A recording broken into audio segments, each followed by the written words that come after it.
What's up, gamers? Aaron Shack here, and we are live to vote in the Game Awards. Today I am hosting a panel where we are going to get a number of opinions from fellow gamers that are here on the channel. We're going to be sitting down with jstar0420. You can find him at twitch.tv/jstar0420. Let me actually drop that in the chat real quick.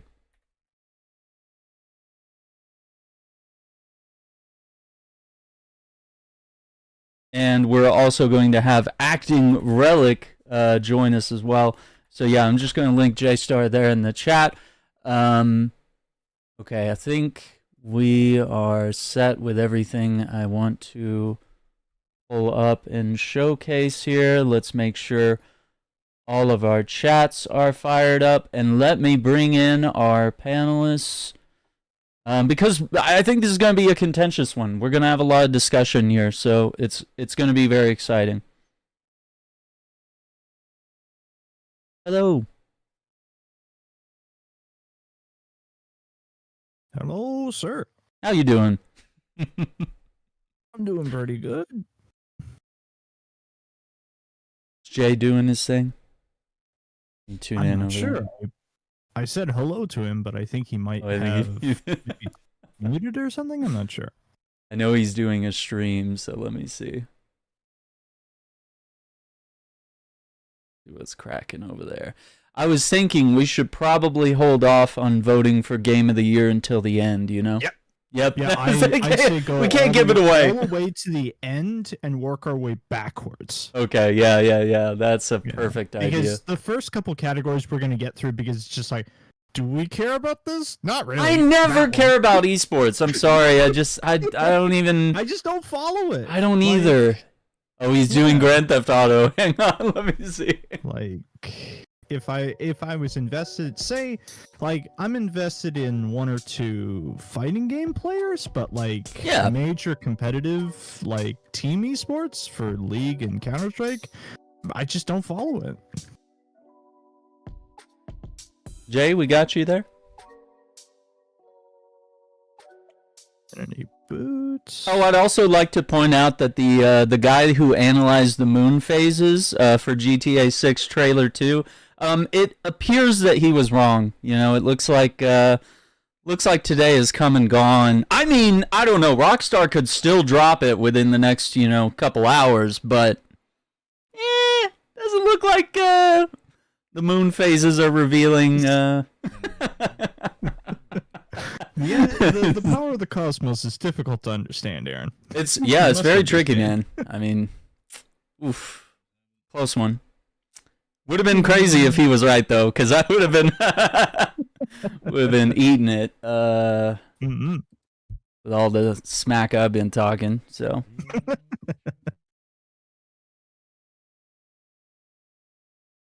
Wait, I think I heard Jay, or maybe it was on his stream. I'm not sure what the problem is. Yeah, maybe he's doing Let me think. a little intro. I noticed there's been a lot of talk about the jury this year. Have you been following any of that?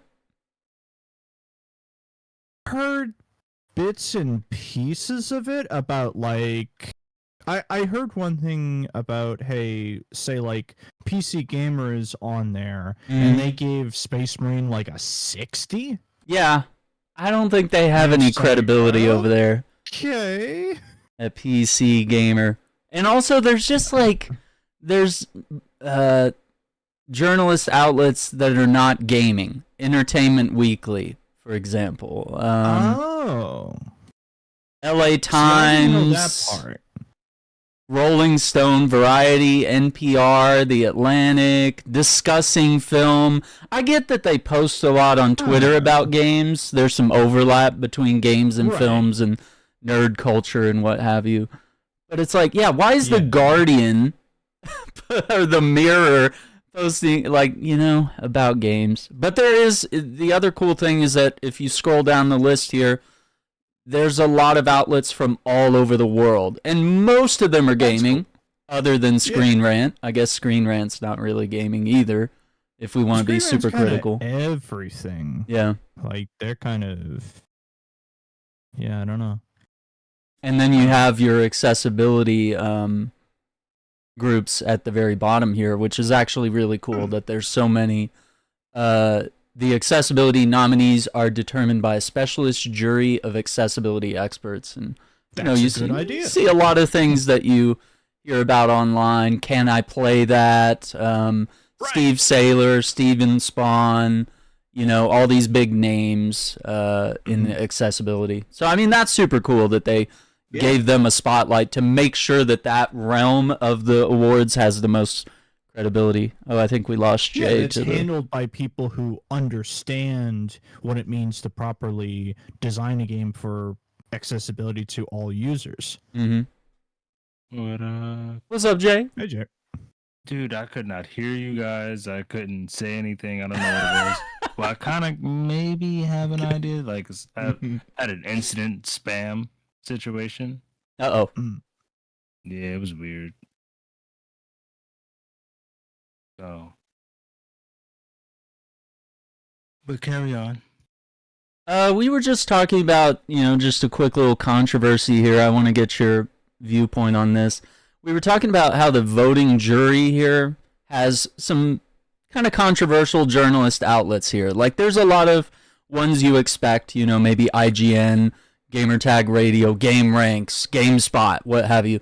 But then there's like Entertainment Weekly or LA Times, Rolling Stone, even PC Gamer's credibility could be questioned. I think even IGN you could question them. NPR. So you can see how my face just twisted. Oh no, you just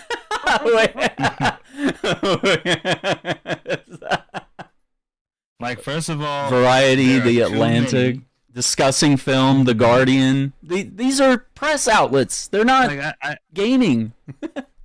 Gaming press. I can understand people having opinions and stuff like that.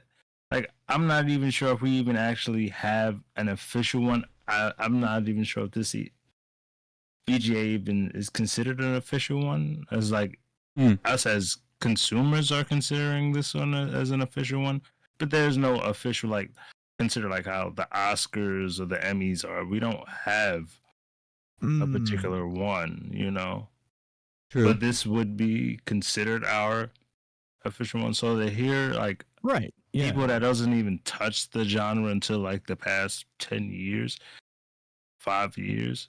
Now they want to touch in because that's the hot thing right now. Yeah. It's kind of weird, but there's nothing wrong with that.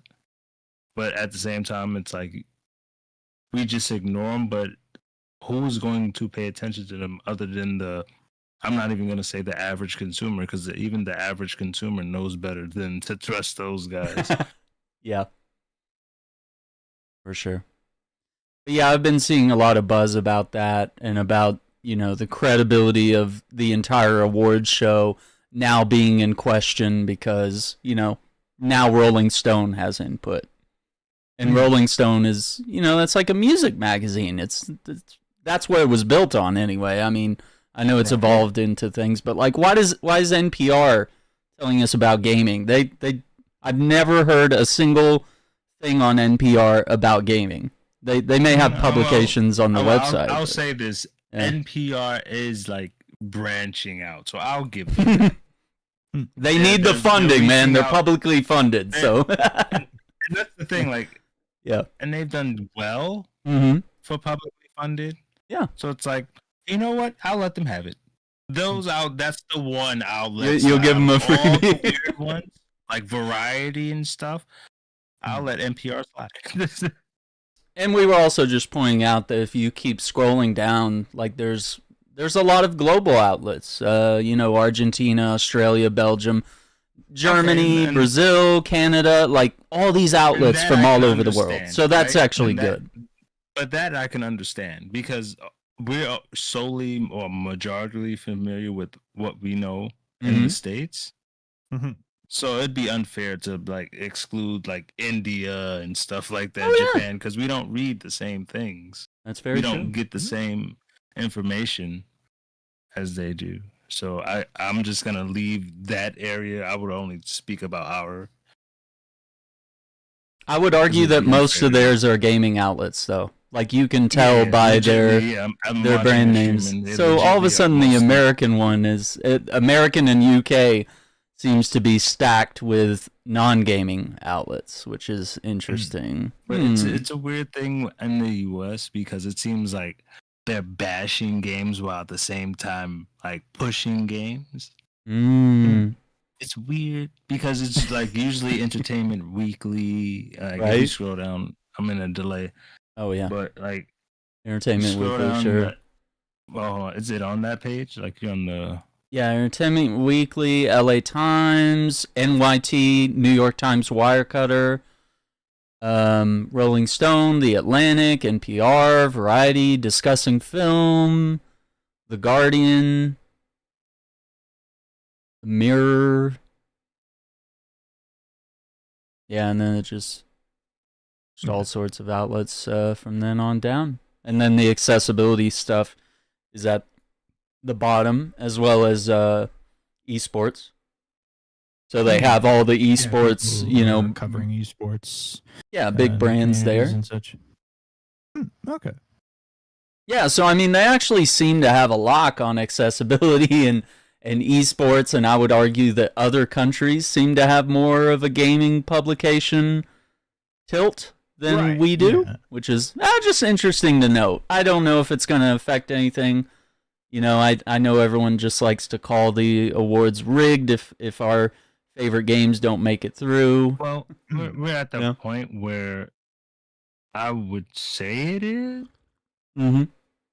But like I miss the days when we did the live voting for gaming. Like we should bring that back. Like just have a bunch of buttons in the crowd. Yeah, just to quell the idea or the thought of like it being rigged in general. Because even you can still rig it if you do it that way anyway. But just the idea alone would just die down. I mean, just look at what like IGN and even PC Gamer giving Space Marine 2 a 6 out of 10. Like, well, we don't trust IGN no more. Yeah, so I mean, they're jilting the scale here. Because I don't even remember what they gave Wukong. I think they also gave it like a low number at IGN. It's like the ones that bother me is like, I don't even know any real gamer that reads The Atlantic. Mm-hmm. Yeah, most gamers just go into the store and they look at what looks cool and maybe they ask the worker and that's about it. Well, they gave it an 8 for Wukong. Okay, yeah, they it's gave not Wukong super. an 8. Yeah, super crazy. It's a bit more but then didn't they give Brothership? Wait, they give Mario. Hang on. This is one that I have a bone to pick with. We got to get to the awards, but this is my last one. I got a bone to pick with this one. So Mario and Luigi Brothership. Let me scroll down to the bottom here where they gave the score. Okay, it's a 5. It's mediocre. Apart from its great battle system, Mario and Luigi Brothership is an incredibly disappointing revival that suffers from boring gameplay and dialogue, a bloated runtime, shockingly bad performance, and a fundamental misunderstanding of what made the series great. Okay. But the gameplay is the battle system. So if the battle system's great, that's like 90% of the gameplay, right? Like that's like saying Final Fantasy's turn-based battle system is really incredible, but God, the gameplay sucks. Like I don't know. Gotta take that off. I don't know. That one really got me. That really grinds my gears. To give a game like that a 5, it's like. It's probably not a revolutionary game, and it's probably just milking the franchise more, but is it bad? It's not. Is it a 5? It's not mediocre. I mean, we rarely see 5s, right? I mean, we kind of have that whole conspiracy theory that IGN only gives 7s. Like, everything's a 7, unless it's, like, truly incredible, like Astro Bot or something else. They give it, like, a 9 or a 10 or an 8 or something. And, like, very rarely do they scale games lower than that. And they like to say that there's a lot of games that score lower than that. There's so many games coming out every day. There's indie games. There's, like, scam games, there's crap, just shovelware. Sure, yeah. So, and that's why we don't see as many of those, because they don't even bother to review things like that. I don't know. Mm-hmm. Yeah. All right, so we're starting at the very end, and we're going to work our way to Game of the Year. We'll save that for the last. So if you go to vote by category or something, I think it was. Yeah, view all categories. You can scroll down to best esports team, right? Yes. And we can start there, and then you'll just, I guess you click previous, or you click way backwards. Yeah, previous. Yeah, just click previous after each vote. Okay, so best esports team. Wait. We're starting at best esports team? Yeah. And work your way backwards. That way we save the Game of the Year vote till the end, and we keep the crowd questioning, our motives and our, and maybe voting on these other things will change our mind about what the ultimate vote is, Esports, just give it to Liquid. They've won it multiple times. I don't really care. Okay. I imagine they might win it. I'm gonna say Liquid. Do you have anything on this, Jay? No, because I'm not really. I'm not an esports guy. All right, we're gonna defer to Andrew on that one. We'll let the. I'll say Team Liquid. Okay. I guess it says next category, or you just. Oh, this is gonna be weird because it brings up that. Download the card. Oh yeah. Oh, this is gonna be a little bit of an issue, isn't it? So I guess we do click next category, and we. Well, it looped me back to something else. Game of the Year. Let's see. Go to best esports athlete. Okay. Yeah, just keep going back to the nominees page, and we'll just have to select them manually, I guess. All right. Esports athletes. Same here. I don't know any of these guys, man. I just don't keep up. The only guy I know is Faker because he's won multiple times before. And what does he play? Rings a bell. That's about it, because I've heard him win before. Yeah. That's about it. What game does he play?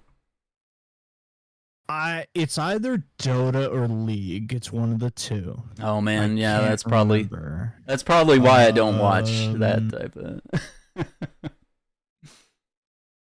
Yeah, and 33 plays for Team Liquid. Yeah, honestly, I have no horse in this race other than guessing Faker might win again. And that's what I'm going for. Bam. That's simple. That's my thought. Best esports game is next.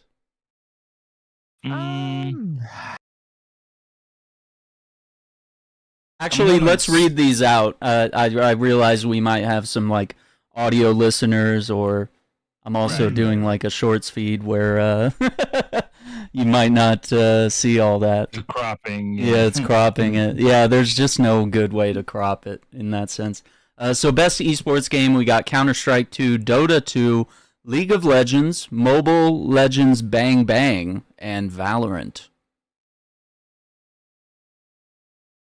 I'm going to say Valorant because it's new. Say Valorant? Okay. Because Counter-Strike is it's unsurprising if it wins. Yeah. Right, yeah. Yeah. I'm going to say Dota 2 because I can't remember if Dota 2's ever won. I know League has. Yeah, they've won before. Not recently, but they've won. I feel like Counter-Strike has, but I don't think Dota has won at least recently. So that would be my pick. I might go with Valorant on that one. I'm going with Valorant. I haven't heard of Bang Bang. I'm not super... I think that might be, if I had to guess, that might be a China-only product. China. Let me just pull up a thing real quick. Let's see if we get some more. What is it? Published by Chinese developer Moonton, a subsidiary of ByteDance. Oh no! Not the owners of TikTok. It's TikTok's gaming division. TikTok trying to hack into my brains while I'm playing Mobile Legends Bang Bang. That's why I was like, China. I was like, yeah, okay. Not the. I didn't want to say anything, but I was like, oh. The Chinese conspiracy theories. I've already had my second channel. Other people have accused me of being bribed by China, so I guess I'm a rat, guys. Sorry, sold out. It's a stoolie. All right, best esports game. All right, so we're good. We're good for the next category. Yeah. Content creator of the year. Content creator of the year. Really? And none of us are on this list. Isn't that crazy? A crying shame. Okay, I don't actually know any of these. I don't think. It's the law. I know 2 people on this list. Okay, what do we got? I have watched some of Queso's clips, and I know through osmosis who Pekro is. Pekro's a rather popular VTuber from Japan. Cool. She's also one of the she's been around a long time. I think she started making YouTube and streams back in basically back during the pandemic was when her and a lot of the other HoloLive talents really started to blow up, and Pekro's one of the only ones that is not a lot of HoloLive's talent have since split away from the company to do their own thing, either over creative differences or being like, yeah, I'm good to just take things on my own now. I want to do my own thing.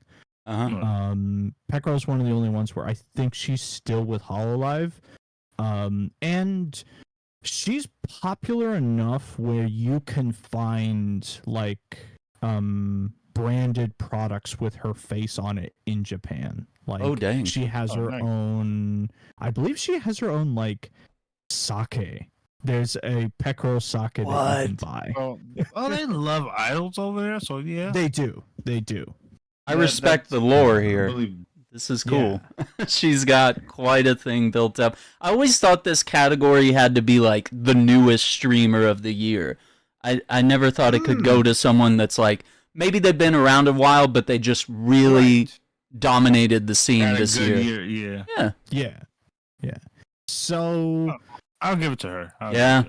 I'm sold, man. I put it That's pretty cool. Pekro. I wonder about if Queso might win because he's gaining a lot of popularity with basically the 11 to 15-year-old demographic. And the 3 people in the middle I have never seen before in my life. I believe me neither. The guy in the red shirt and the black hoodie, I want to say they might be international, so they might have a bigger fan base somewhere else in the world, but yeah, I've never heard of them. So, I think I've seen a Queso video, but it's I really like Pekura's her story, her effort. She's done a lot to get to where she is, so that's pretty cool. Yeah. I respect it. Yeah, you gotta respect it. Most anticipated game. Game. Oh, we don't even have to. Oh no! Okay. Just click it. Oh man. Click it. Just click it. Yep. Oh man. Okay, we better read these out. No, wait. Jay, okay, I didn't see the one in the middle. Okay, hang on. So we have most anticipated. All right, somebody mute Jay. No, I'm just kidding. All right. Most anticipated game: Death Stranding 2 on the Beach, Ghost of Yote, Grand Theft Auto 6, Metroid 4, no, I can't say the word. Metroid Prime 4 Beyond, or Monster Hunter Wilds. Okay. Just click it. Wait, okay. I gotta make sure we're on the same wavelength. Are we talking about Death Stranding? No, obviously Ghost of Yote. I mean, come on. Oh my God! Okay, I was like, we're gonna have a fight in here. No, but of course it's like GTA. Of course it is. I'm actually a little torn there. Obvious. GTA 6 is pretty hype. Yeah. Metroid Prime is rough, dude. Given, though. That's the wild part. I'm gonna throw a counterpoint here. Okay. Yeah. Because I want to give me a moment here. Because if not, it's Prime. It's got to be Metroid Prime. But Metroid Prime has been like in development hell. Yeah. Can we even say that's coming? Metroid Prime 3 came out in 2007. So we are going on almost 20 years since Prime 3. And if that is not anticipation, I don't know what is. If that's not anticipation, I don't know what is. Yeah, they kind of win in that sense. At the same time, from a personal standpoint, my vote is on Wilds because it's the game I actually really am like hopeful for. Right. And honestly, they're all like highly anticipated games. Yeah, I agree. Right? Yeah. But I'm going for like the obvious average consumer. Like, of course they're going to say GTA 6. Yeah, no, I'll meet you guys there on GTA 6. Because like I know like a lot of like people I know is waiting on Wilds. Yeah. Death Stranding, and a few people I know that's waiting on Prime. I have yet to start Ghosts of Tsushima, so I don't have any anticipation for this. Yeah, you know. So, but I also understand those that have completed the game is waiting for that, and then there's like mixed emotions about that, but their emotions are like their reasons for those is weird, right? I don't want no women in my woke games, J-Star. She's part of the story. But what like about the other game? If I didn't play it, but what about Jin Sakai? She was in cutscenes. I saw trailers. She was in it. I want my Jin Sakai. Yeah, I feel like Metroid Prime is rough, man, because can we even say that's coming? All they've shown is like the title card, right? Isn't that it? That's gonna... you know what's weird? You know what's strange? Why do I feel like we're gonna get like this weird-ass Nintendo Switch announcement? Oh, what if it's a launch title, dude? For Super Nintendo Switch 2, whatever you want to call it. Because when they're talking about like second quarter... They're thinking about the next whatever the next model of the Switch is. Yeah, they're talking about like second quarter of like releasing. That was weird. Something like that. Don't they always launch with a Mario though? This would be a first, wouldn't it? To launch with. They always release 2 games though, but it could be Mario and the Metroid. Initial game is usually in a Mario game. Yeah. And there's like another game that comes in like Animal Crossing or something like that. It comes like close within release, maybe a few months. A live service Animal Crossing would be the way to go because New Horizons needed more support. If they kept going, hard to play because it's I guess they use real time. Yeah, right. You have to either lie on your system clock or a real day-night cycle and seasons. Yes. Yeah. You got to play at work, Jay, man. Like while you're driving, catch some fish or something, Catching fish. Yeah. I'm just gonna be. They're like, sorry, officer, dude. These sharks only come into these waters at this time of day, this time of year. I'm sorry, I was going 20 over the speed limit. Oh, you got the shark. I mean, only 20? Okay, you don't want me to have it. Okay. And then he would be like, wait, you got the shark? And he pulls out his Switch. He's like, he's like, I've been looking for that. Can you trade it? Yeah. They can like drop stuff off. Give me your world code. Yeah. Okay, that'd so be like the most hilarious like incident. A cop pulling out their Switch, dude. Switch, buddy. He's helping me out with my island. Wait, what was the cop game that was on Switch? It was like Astral. It's the game where you play as the cop. It's like an anime. Astral Chain. Astral Chain. Yeah, he just has like an Astral Chain decked out Switch. Super cop. All right, so what's our final verdict here? GTA 6. Mm-hmm. Yeah. I'm gonna divert from that because I'm playing Death Stranding 1 right now, and I literally couldn't be more excited. I bought the collector's edition of that, which came with like a big blue case, and the BD pod was in there, and it lights up, and there's like all this other cool stuff. And I'm just beyond excited. I didn't even know if a sequel was going to happen. You know, I knew they left it open for one, but I was like, holy crap. And every time I see something on the game, I'm like, holy crap, it looks so freaking good. So I don't know. GTA 6 is definitely going to be dope. I'm excited for both. That would be my two most hype. Metroid just feels like it's not real yet, but the anticipation for that is unreal. It's like Shenmue levels. Because Shenmue went a long time without a sequel, and I have like a love. It's still not over. I have a hate respect thing for Metroid. Yeah, because I have never beaten a Metroid game. I've never gotten past the first level of a Metroid. You and I gotta get in some Metro soon, because I've dabbled with them, but I never beat them.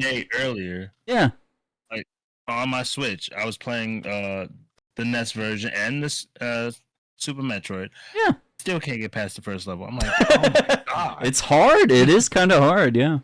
Like between that and Mega Man, I'm like, who are these people?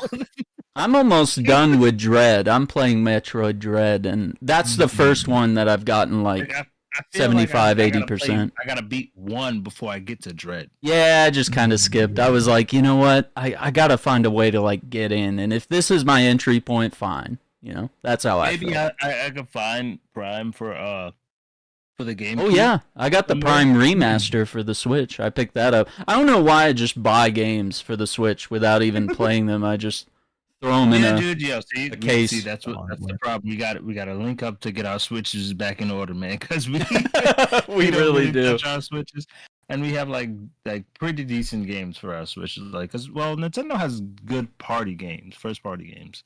Yeah. Yeah, I'll give them that. They just don't have good communication skills. They don't want you to talk to each other like that. Like, nah, like. I think that's weird. Right. Why did they not? There is a speaker on there, and there is like a 3.5 jack on there. So why could they not? It has Bluetooth capabilities now. Why can't you not do that? Yeah, I don't know. Oh man, fill the void. I'm sorry, man. I didn't know I had the caps. He says, "Yeah, Death Stranding 2, all caps." So fill the void. Is that your most anticipated game from that list? Okay, so we're looking at best adaptation now. How many of these have you guys watched? We have Arcane, Fallout, Knuckles, Like a Dragon, Yakuza, and Tomb Raider: The Legend of Lara Croft. The only thing I've seen so far was Fallout. I didn't see Arcane. 0. I have not seen any of it. I want to watch Fallout and possibly Knuckles. I've heard very good things about Arcane. I'm just not that interested in like LOL. Isn't that League, right? It is League's universe and stuff, but I've heard it's one of those things where you can enjoy Arcane and just never play League. Yeah, I could see that. I've heard that as well. Yeah, I heard that. Yeah. So out of all of them, even though I haven't seen it, I would say Fallout, just because like hearing how happy people were of like they didn't fuck it up. They really didn't, man. They did not. Yeah. Knuckles is kind of stranded on Paramount Plus. So each one of these you basically have to be on a different streaming service. Like Arcane is Netflix, Fallout is Amazon, Knuckles is Paramount Plus, Like a Dragon, Yakuza is Amazon, and then Tomb Raider is on Netflix. So it's like you got to be milking out like $5 a month to everybody and their dog, and 100 and something to Amazon. Yeah, like so. The mouse says Yakuza was good. That thing is bull, man. Because now I just feel like I paid for Prime for no reason. Yeah, what's the point anymore? Dude, and they showed me. I was trying to watch a movie today on Prime. I was watching The Thing, just to rewatch it. And fucking, dude, 8 ads, and each one's like 2 to 3 minutes long. Like, that's worse than Twitch ads. That's worse than YouTube. My thing is, right, the whole purpose of streaming was to remove ads. Yep.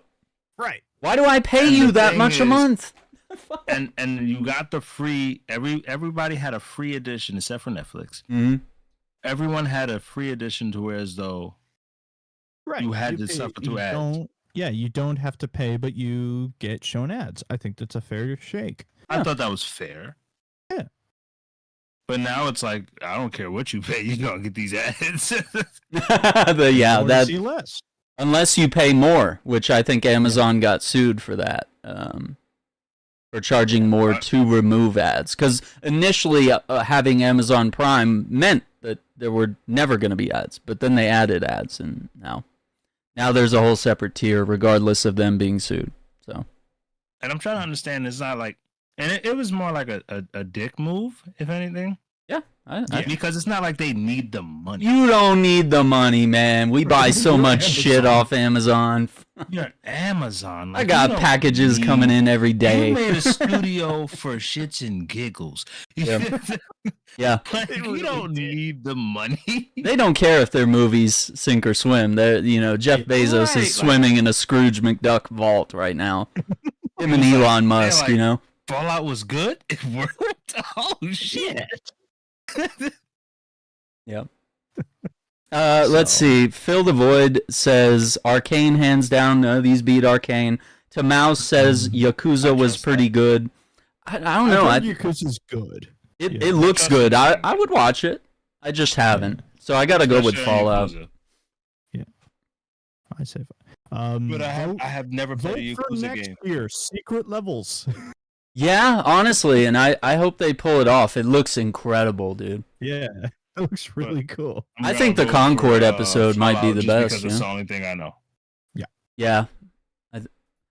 And they really did knock it out of the park in a big way. So I can't recommend it enough. Best multiplayer? Okay. Oh, shit. Let's get ready. Oh, we're in it now, aren't we? Now it actually begins. Oh, God. Okay. All right, Andrew, read these out for us, please. Okay, our options are Call of Duty Black Ops 6, Helldivers 2, Super Mario Party Jamboree, Tekken 8, and Warhammer 40,000 Space Marine 2. I'm gonna go because I have not played Helldivers 2. I'm going to say Space Marine 2. Well, and you know what? You kind of missed out on a good time. Yeah, I know. I know. Like, here's the thing. I think Helldivers 2 should win. Yeah, I would love for them to win. I'm going to vote for them because the best one in this set. I just haven't played it myself. I think that, like, and you want to know what's messed up? You can't catch that moment again. Right. It's not in the same state that it was when it launched. Yeah. So it's like, damn. Yeah. Is this the only category that Helldivers 2 got in? I'm trying to, like... I'm not sure. No, I think it's in something else. Okay. Because... Yeah. You know what? I really enjoyed it, and they do deserve their flowers. It was like community. I think it was something about community. Okay, fair enough. But I think Warhammer beats it like every time. Look at what game we've played the most out of this list. It's probably Warhammer. Right. And has it stopped being fun for any of us? Are any of us bored? No. Do any of us just sick of all the customization? I didn't feel that with Helldivers as well. Like, I didn't get bored of it. We all just stopped playing because everybody was complaining about PlayStation. Yeah. Everybody just stopped playing. Like, I wasn't bored. We just stopped playing. Yeah. Well, it's like, it's like a split between the two for me. If I could vote for 2, I probably would. And Mario Party Jamboree, me and Jay, we bought all the other Mario Parties. We haven't bought this newest one yet. Yeah. And I'm like, I want to buy it, but I'm like, again, I'm not going to play this that often. It's not the best multiplayer game. That's going to end some friendships. You know what it is? It's like, you need to grab a bunch of people to play. You need a bunch of people, and you almost need a bunch of people in the same place. You can't do something like Mario Party over LAN. Yeah. Yeah. And Black Ops 6 has really good zombies. I have to give them their flowers there. They did really good there, but God, Space Marine is so good. Yeah. Yeah. And we haven't even tapped into the multiplayer of Space Marine. So yes, yeah, really just been playing the just co-op and operations. And I still feel like it dominates on this list. What's up, TX? How you doing, man? What up? I think Space Marine 2's got best multiplayer here. So let me. I'm saving some screenshots here, so might share some votes on Twitter. Next. Okay. Oh yeah, I went Helldivers. Yeah. Oops. Okay. Best sports racing? I don't play any of these. I got nothing. There's the racing games, and they're just F1. That's it. But isn't Wait, racing a sport?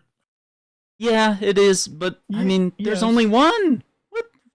Get at least two. Where's the? No Forza came out this year. Test Drive Unlimited Solar Crown just came out. When was that? Like a month or so ago? Yeah, I don't know. Maybe it's. I think we need to crack down on the criteria of the marker for whether they qualify, because it's sure. You got games that it's only been out for a month in here getting nominated. Yeah. So it's that's not fair and I get it. So I think you should just carry over into the next year, because if that's the case, you should hold these award ceremonies in January or February. When the year has fully complete, exactly. And anything from the previous year is out. Mm-hmm. Yeah, because Indiana Jones is going to be missing out, and a couple other games. Even Cyberpunk missed out on its year, technically. Mm-hmm. Because it came out after the Game Awards in 2020. Pretty unfair, and I think we should change that. Mm-hmm. It's a weird time to drop it, yeah. December 6th or something is usually when I think it should be at sometime in drops. February. Yeah. So everybody get their little finances. Sports and racing, I got nothing. I got nothing either. I'm gonna go 2K. 2K? Which one? Wait, yeah, I was about to say, dude, NBA. I'm gonna go NBA. Okay. You know what? I gotta respect them, because I think they've been injecting story modes into that, right? Like they have a whole almost RPG campaign to a sports game. Yeah. I'm intrigued. I can't spend the money or the time to share my intrigue. This FIFA is not my wheelhouse right here. Definitely not. Yeah, not my wheelhouse. Mm-hmm. I have the first Frostpunk. Yeah, for some I haven't strategy here. Yeah, I didn't play any of these, but Manor Lords looked really cool. Really good. So I wonder if we should give them their flowers, because it really does look amazing. But yeah, I watched a video the other day about Age of Mythology. Mm-hmm. And it looked pretty, because Age of Mythology basically it's Age of Empires, but instead of being historically accurate, it's mythologically accurate. Mm-hmm. I like that too. Yeah. Yeah. So I've heard Age of Mythology is good. I've heard Frostpunk 2 is very much Frostpunk 1 with new changes and differences. Mm-hmm. So I'd probably say, I guess my vote would go to Frostpunk 2. Yeah, that's where I'm going at. Frostpunk. I heard good things on every single one of them, but it's not my wheelhouse. Yeah.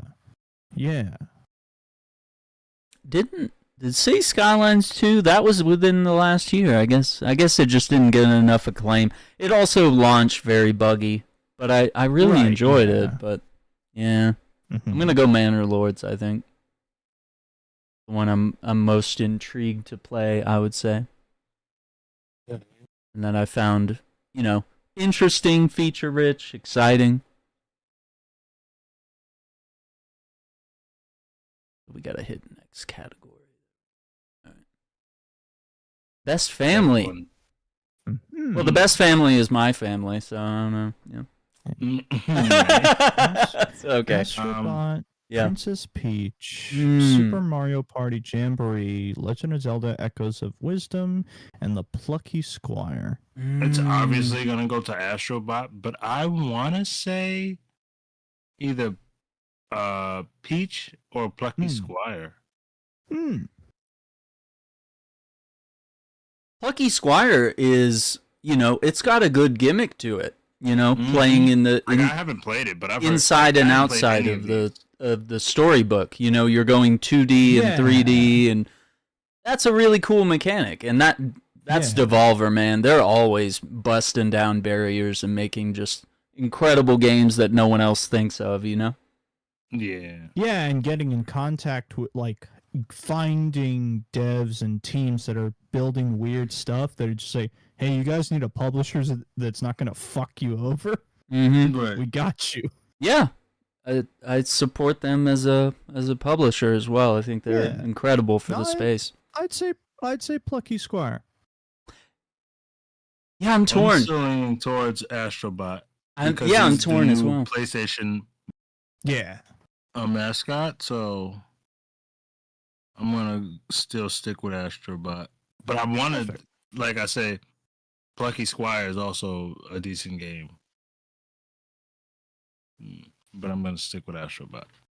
That's fair. Did anybody play Astrobot? I'm just curious. No, I'm waiting till I have find not. Yeah, me too. I watched basically a full video playthrough of it, mainly just to see who all the hidden characters were. Because that was my main draw of interest, was basically the game being used as a time capsule for a lot of PlayStation history. Yeah, that's fascinating, and I like that angle. It's really cool that they were able to do that. Bring all that nostalgia and retro platformer feels. Looking at this list for me, Astrobot, of course, is very notable. It's getting a lot of, positive reviews, and everyone's, geeking out over the PlayStation lore. Princess Peach. I haven't heard anything bad about it. Yeah, exactly. I haven't heard anything bad except from, Xbox gamers that can't play it, the console warriors, so let's not worry about that.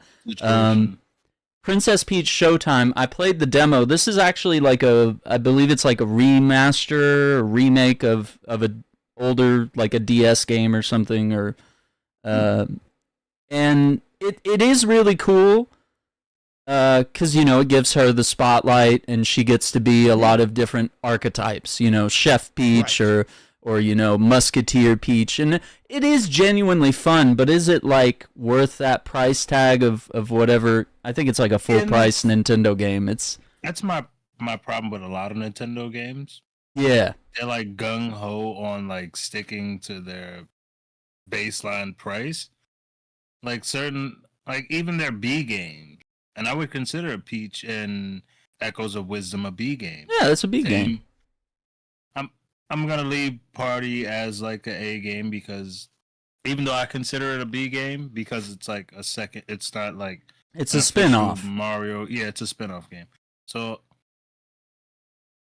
I don't know how I feel about. If Peach was $20, I'd pick it up. No, I would even give it 40. Or less. Or less. I would give it 40, 35. Yeah, even that would be good. Yeah.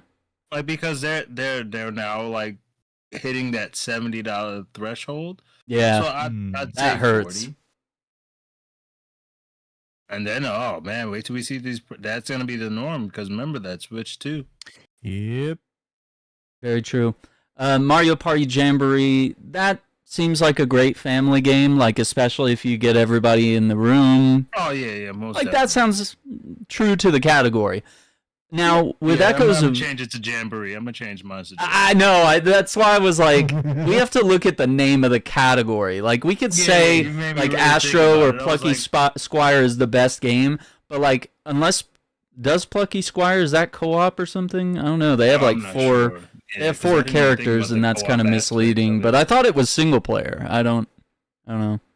Yeah, like, and that's what like really threw me off because all of these are single player, and Mario Party is the only one. Yeah. So it's like that's kind of like the obvious choice. It's like, why would you not pick the game that's meant for a party, a family? And Echoes of Wisdom, the thing that I'm actually really keen to play it, and I was excited, but once again, it's that Nintendo price tag that hits you in the face. Yep.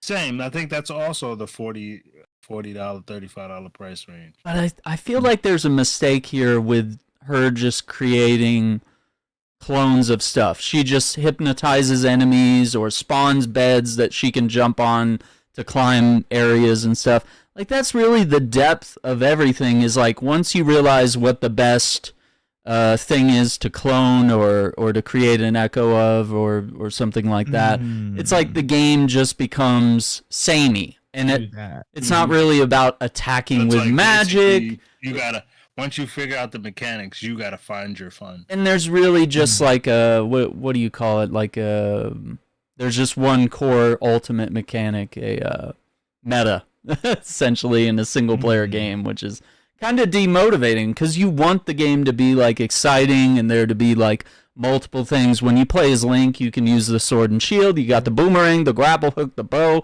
You have so many different ways to play, and you can kind of choose how you want to play. But with Zelda, they kind of just gave her just the one mechanic, and it just gets old, is what I've heard. All right, but with that, right? Yeah. What era is this supposed to be, though? It's kind of the Link's Awakening. Because I'm not gonna. Because once you said grapple hook, that's when you lost me. I was like, nah, that's not. Because I don't think that's the same era. I'm trying to remember if he had one in Link's Awakening. I don't know. He might have had the jump and other stuff. But regardless, Link has more abilities. Like, it would have been cool if Zelda had, like, I can do light magic and fire off little light beams or arrows or something. Or maybe she does wield a sword, but maybe it does less damage or something, Like, right, like give us something that's, like, it's going to get old. Like, the gimmick of, I'm sure they thought it was a cute idea, to be able to just take anything in the environment and clone it. This might just be a roadmap for this line for her, because this is her first game. True. So no, actually, all the games are playing as Zelda. This one we're playing as someone else. So yeah, Zelda has been the main character all along. I don't know if you guys knew that. Yeah, that's why it's called The Legend of Zelda. I mean, Legend of Zelda. Like, of course you've been playing as Zelda this whole time. I am actually very pro Zelda being or playable. I've always wanted that, and especially with like the newer games, I was like, how crazy would it have been if Tears of the Kingdom was like co-op or there was like a segment where you played as Zelda or something, No one counts the Hyrule thing. Yeah. Yeah, you got the Hyrule Warriors stuff, yeah. That's fair. Yeah, I gotta give it to Mario, I guess. If we think family game, we have to think. Well, so it's like. Yeah, it's best for the category. It wins by default. Yeah. Because I think about families getting together for like a board game or something, and this is the virtual version of that. I don't know why it's taking so long. Do I have to double click it? I guess so. I don't know why it takes like 10 years for it to like load that image. That's very weird. I'm stressing out my GPU here. Yeah, it just slowly loads that image. It just fades in. With that, I just did all the encoding to my CPU. Moved it all. Oh, and that fixed everything? Yep. My CPU, because I looked it up, right? It doesn't recommend anybody do it with something smaller than an i7. Right. That makes sense. Yeah. Not enough core threads. All right. Fighting. Dragon Ball Sparking Zero, Grand Blue Fantasy vs. Rising, Marvel vs. Capcom Fighting Collections Arcade Classics, Multiverses, and Tekken 8. The only one I played was Sparking Zero. What'd you think of that? I bought that on like misleading pretenses because I was always a Budokai guy. Okay. Right. But I never played a Budokai Tenkaichi game. And that's where like I got mixed up. Because I'm all hyped with everybody, like, yeah, we're bringing Budokai back because everybody's just saying Budokai. Nobody's saying Tenkaichi. So I'm like, all right, cool. We're getting Budokai back, and so I get the $100 edition. Uh-oh. I'm all playing. Oh no. Right? So I'm playing, and I'm like, okay, it's kind of running through the story, because like where I want to say Kakarot is actually Budokai and Sparking Zero is the Tenkaichi. Oh, okay, I see. Yeah, and that's where I got confused at. But it's good, difficult because Bandai. I don't know what the hell their problem is. but I had fun playing it though. Okay. But is it best fighting? No, I wouldn't. Because this lineup, you have Tekken 8, you have Marvel vs. Capcom, and you got Grand Blue. Yeah. See, Grand Blue is a cult classic. Mm-hmm. Everybody knows about Capcom. Mm-hmm. Tekken, same thing. Multiverses, I hear good things, but also not a lot of things. Mm-hmm. So it's like, I want, like, my vote wants to say Grand Blue, but I'm going to say Tekken. I think Tekken's gonna win it, but I'm voting Grand Blue. Okay. Multiverses had a lot of hype when it launched in like early access. There were just millions of people playing and what have you, and it definitely is dominating in the sense that like Smash is on the back burner because they've finished with Ultimate. Yeah. And the Nickelodeon game hasn't really panned out very well for them. Yeah. And PlayStation's not going to do an All-Stars 2 or something, which is probably a mistake on their end. I know. You know what? I would hold that until PlayStation 6. Yeah. I mean, we'll see, but I doubt it. I'd love to be wrong, by the way. They just got Astrobot. They just got Aloy. They might be getting from. Maybe they're gearing up. I don't know. Yeah, maybe they want. Oh my god! If they, I'm gonna lose. I am. Yeah, dude. And you want to know what? Oh my god! It's bigger than that. I think it's bigger than that because you're going after these guys, and you just got Crunchyroll. I know what you're doing, Sony. I know what you're doing. You're sneaking in and trying to monopolize. I see what you're doing. Yeah. You're trying to beat Nintendo to the punch. Dude, if they buy FromSoft, Andrew's gonna have to buy a PlayStation 6, I'm gonna have to buy a fucking PlayStation if I want to, if they buy Katakao and they buy FromSoft, I think it's just going to have to. No, Katakao owns From Software. Yeah, right. They're targeted on the parent company of From Software, which is Katakao. Oh no, I thought it was just From Software. No, they want Katakao. They want everything. Okay, so FromSoft plus some other. My initial thought is true then. That's because I thought my assumption was they were just going for From Software. And that's how you get your Bloodborne remake right there. Like I just said, you just got Crunchyroll. Yeah. I know what you're doing, dude. And they got everything. They got everything. Damn. Yeah. Sony, you wow. Sony, well, they're doing what Microsoft does. Yeah, buy Activision. Would they? But no. Would they do it better though? Here's the thing. There's a possibility that they could do it better, where they don't kill studios that they buy. Yeah, but I don't like this exclusivity lockout idea that I'm with you on that. I'm totally where it's just like, fuck you, buy our console if you want to play. You know what? Thing. I think that's the purpose of. I think that's where they'll win if they go on their whole Crusade acquisition run, right? Yeah. Because they're leaning into PC and and everyone's like talking about opening up their IPs to everyone. In theory, in theory, right? So I don't know. I'm gonna wait till like a PS6 announcement to make a judgment on that, because it's really too soon. Because we've gotten the announcement for a PS6 before we even got an announcement for a Pro. Right. So everybody's already gearing up and getting their money together and their businesses together for that. Like, so once they announced the PS6 release, I knew the PS5 was a wash. No one's really kind of worrying about the PS5 or this Xbox generation right now, because PC has woken up everyone during the early 2020s. Well, we're still in the early 2020s, but 2020, 2019, everybody started buying a PC, right, or some type of gaming laptop.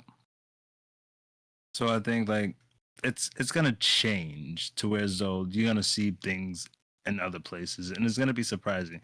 But the last one, obviously, to go will be Nintendo, if at all. If at all, yeah. Yeah, I don't think Nintendo needs to go to PC. Yeah, I don't think anyone needs to go anywhere. It's just that people want what they want. Yeah, right. Yeah. Because no one's tripping and batting an eye about Nintendo. People say what they say about Nintendo, but still buy Nintendo's the exception that proves the rule. You know? Right. So it's like it's the exception. Power. Yeah. And they've always done their own thing, and they're always going to be fine, no matter what they do. Yeah. So okay. I think it'll be different with that next generation. The only thing is, if Sony buys FromSoft, essentially, that's how you get your Bloodborne remake, but it's going to be locked on PlayStation console. On PlayStation 6. The slimiest thing they could do, dude. I don't think so. I hope not. I think they're gonna open up because they see. I think if anything, it'd be like how it is now. It'd be delayed releases. It'd be, and then I think it'd be like closer windows on top of that. Yeah, that would be nice. It wouldn't be the 4 to 8 month window. It'd be more like a 2 to 4 month window. Honestly, if they would do it day and date, they could possibly see more sales. But they could all do that, and they can always do that, but they choose not to for like financial purposes. Yeah, think about it. It's a business. First and foremost. Yeah, it's a business. Yeah. Anyways, so you can't fault them for that. As for fighting game here, my personal vote is Marvel vs. Capcom, just because I'm able to fucking play Marvel 2 without spending hundreds of dollars for a copy. Yeah, and we have to note that is a incredible collection of games, and we're going to get a second collection with the Power Stone games and stuff. So, I mean, if I could pick that would be my number one, because Power Stone is also lost to time. But yeah, I got to give it to Capcom on this one. Yeah, I'm still gonna stick with Grand Blue. That's this one. And Multiverses is great. They have done the free to play model, so you can literally just download the game and start playing. They rotate characters every week. You get to play as a different set of characters, and then of course there's characters you can unlock by playing the game, or if you want to buy them. So, and it's literally everything WB, from superheroes to cartoon characters to horror movie villains like Jason and Game of Thrones and Agent Smith and stuff like that. They're using their IPs. They are, and it's amazing. And that's a good thing.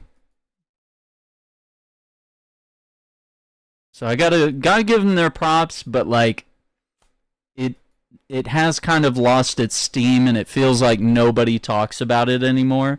It just can't get that hype. That big break hiatus or whatever they took.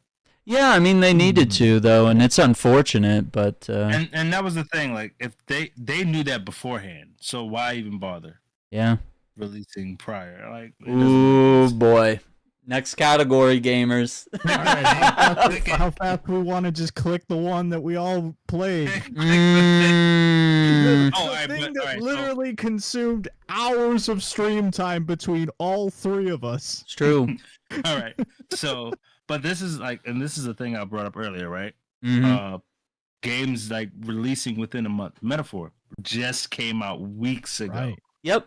Just barely made the cutoff, dude. I'm not exactly. It's good, and I'm not taking anything away from it. But that's what I mean by like it's unfair because how long has like a Dragon been out? How long has Elden Ring been out? How long has Dragon Dogma been out?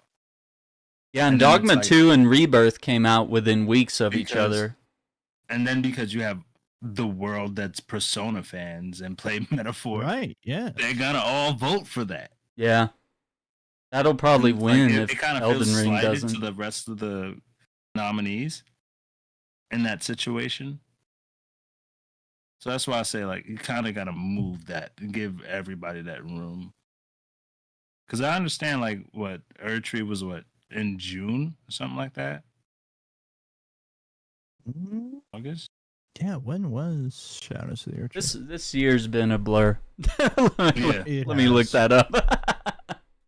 The Shadow of the Erdtree. Yeah. And what? Yeah, June 20th. June. Okay.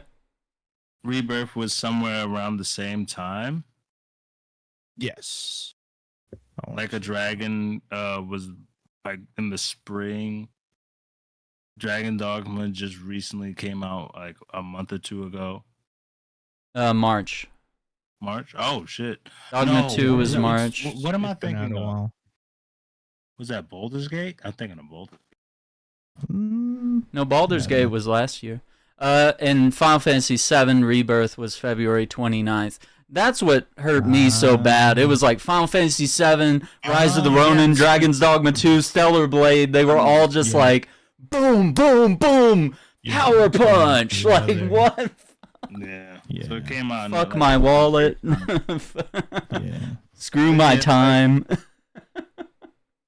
But this one's a tough one though. Like, yeah, this is rough. Opinion's obviously gonna be Elden Ring, but like, like there's fans in every single one of these nominees. It's like, and here's my thing: I want Erdtree to win here. Yeah, and that's what it gets.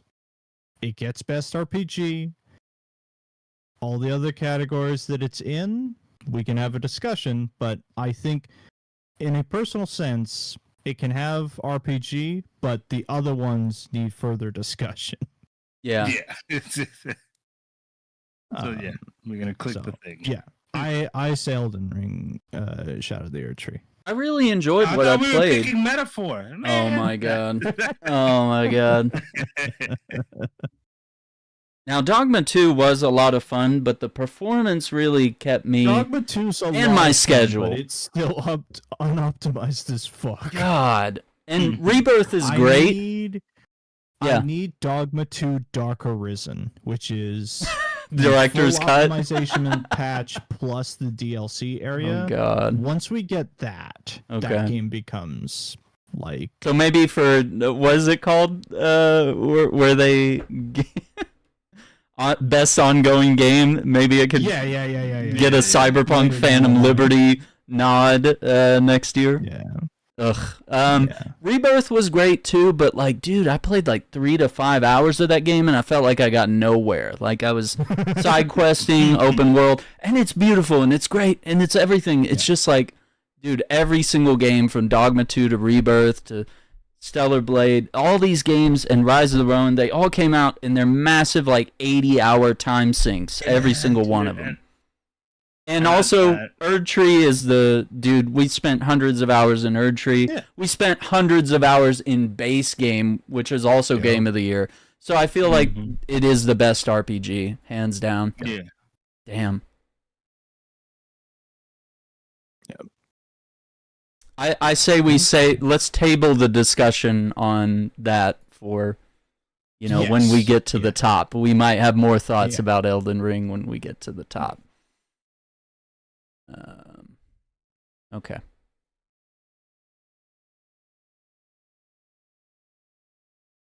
Best action adventure. Hmm. Oh man. No. So, all right, guys. Star Wars Outlaws. No, okay.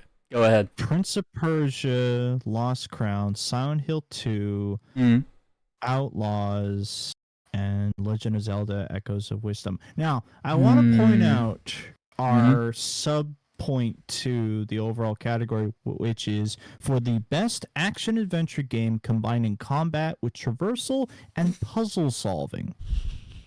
So Astrobot. It's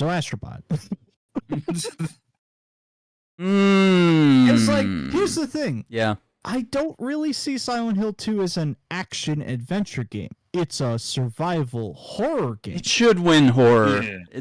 There's not a horror award, is there? Horror category. Even though there's enough horror games that came out this year to make a category. Well, they really should, yeah. So when they do categories, right? Yeah. They're usually looking like AAA. Sure, yeah. So how many AAA horror games come out not a normal lot. year? Yeah. So it's kind of hard to like make a category for that. I think they need to acknowledge maybe indies and AAA in a horror category. Yeah. Yes. Now if they do that, but it's like it would be like a super subcategory. It's like best indie horror, best indie action, and stuff like that. Maybe. Yeah. Yeah. So, personal opinion, Astrobot. Right. Now, Outlaws had an update yesterday, and this is pretty funny. We thought that this was going to be, and the way they kind of pitched it was like, hey, we're going to overhaul and like fix the game, and we're going to, address bugs and tune the stealth and stuff. Well, what they decided to do was make all the stealth and all the missions optional. So now you can just blast your way through the game. I feel like that's caving to I feel like you just cut your game in half and just spread it open, to be criticized and just gave up on a game that you worked so hard to make and just be like, oh, let's just gut it in half and let you eat the entrails. We ran over this deer on the road. Let's cut it open and let random people eat from it. That's what it feels like. Damn. That's a real kick in the nads. I saw it alongside that. It also came out on PC, and I just hovered over it and I saw Steam. Mix, and I'm like, that's probably performance, but I don't know. So, but now hearing that update, it's just like, no, that might be not just performance on PC. That might be also just they released it and also alongside it ripped apart the one thing that might have made it interesting to experience. Yeah, and if they had tuned the stealth and some of the takedowns and made it a better stealth game, I would be cheering for them because I think we need more stealth games, and I applaud when I see a stealth game nowadays because it just seems like it's too damn risky to do it. Yeah. Yeah. And I know a lot of people have a problem with the main character. I think they're, she looks ugly, her voice actor looks gorgeous, it's very strange. That stealth games are rare these days. That's what I find funny. Yeah. Because when you look, you always see somebody doing some stealthy action in a non-stealth game. Yeah. Yeah. Yeah. So I find that hard to digest when people are like, "Oh, people don't play enough stealth games, so that's why we don't make them anymore." Or it's not the wave, or what. Or if they make a stealth game, they have to cave like this and include an action way to get through. Yeah. And I will always take the option, but then other people will be in chat criticizing me for playing so slow and stealthy. I don't know. Mm-hmm. Prince of Persia, I've heard great things about. I own it on the Switch. I just haven't had time to play it. It's literally in my Switch. I was gonna try to play it. I gotta give it to Silent Hill, even though it's not an action adventure. I feel like the combat was really good. Traversal was really good. Not that traversal's too much of a big thing there. But the puzzle solving was incredible. So I'm leaning very heavily on the puzzle solving. Is that I did have to get out pen and paper, but I do salute Astrobot. I feel like that's probably going to be the winner. but I got to be a little, contrarian here. And here's the thing. I think the thing that it, like, there should be another category here that is best remake remaster, and that's where Silent Hill 2 gets its true laurels of like, holy shit, you didn't fuck this up. Yeah, I mean, because Resi 2 should have won it, and Dead Space remake should have won it last year. You know, like, they should have had a remake category, because remakes are so prevalent. We get so many of them every year, and it's not going to stop, because people love the classics, dude. We always say that we want something new, but what do we really want? We want Call of Duty to go back to, you know, some golden age era of these older classic games. That's why they remastered things. We want Bloodborne to come back, right? So it's a theme with every genre. It's, we want this to come back. We wish, you know, Link's Awakening remaster that they did. Dead Space, you know, Dead Space has been dormant for years. The game's old. It's, you know, 2008. It's been a long time. So it was a perfect time for a remaster or a remake, as it were. So anyway, moving on. That's my point. Best action game? Okay, this is a really hard category. Fuck, dude. Fuck. God. Because we got Black Myth Wukong, Yep. Call of Duty Black Ops 6, Helldivers 2, Stellar Blade, and Space Marine. Any of these are good choices, basically. Yep. I think Wukong's on the ticket, though. Whatever floats your boat, man. I mean, they're... Yeah, I dealer's think, choice on that one. I personally believe Wukong should win. Yeah. I'm going to give it, personally, to Space Marine 2, because it is my favorite one of these set. Mm-hmm. But I would not be mad if Wukong won, Helldivers won, or Space Marine 2 won, or even Stellar Blade. Yeah. I think any of those are good choices. I think my personal pick is Space Marine. Yeah. Space Marine's good. I think me and Jay can also vouch for Stellar Blade. We've played enough of it that I think, Jay, you've seen some more of the depth of Stellar Blade's combat. Like, when you get really far in, you get those combos where you hold one of the triggers, and then any of the face buttons like square, triangle, X, and circle, each of those are different attacks depending on which trigger you're holding. So that's like what, like 8 different attacks that are like special attacks on top of a Sekiro-like combat system mixed in with like the most gorgeous looking model here with ridiculous, so many costumes, dude, like ridiculous. See, and then the Nier crossover is on the way too, so don't forget that. Yeah. So when I hear like best action game category, right, I'm like kind of old school with it, and my mind goes to single player. Okay. So it's like I gotta X out Helldivers and Warhammer. Okay. Call of Duty stays in by luck because it has a campaign mode. Right. So is Warhammer. You just didn't play it, did you? What? There was a campaign mode in Warhammer? Yeah, come on, man. Yeah, with the program, there's a single player. Beat the campaign together. Yeah, but you had to go to bed. That's what I'm saying. No. But we also played together. Yeah, we did. Yeah, okay. Fair enough. That's why I was like, wait. Well, you can play it by yourself. I did for most of it. Yeah, but it defeats the whole premise of what I'm speaking on. Yeah. No, go for it. Speak your truth. All right, so it's like I'm gonna say Wukong wins it. Yep. But my vote is gonna go to Stellar. Respect. That's fair. I think Wukong is honestly, I feel like it deserves to sweep whatever categories it's in. Same. I love Stellar Blade, and it's too similar. It's too similar to Wukong that it almost like hurts it in some ways. It sucks that I have to choose. Because I want Stellar Blade to win something. Wukong, even though I've never played it, I like it because it's like so good. It was the middle finger to Microsoft. Because it was like they were into it, they were not. They were playing so many games. They were like, "Nah, you know what? I'm not gonna touch it." And they were like, "You sure? Okay." And then it dropped and it blew the world's mind. And they're like, We fucked up. We fucked up. Yeah. Yeah.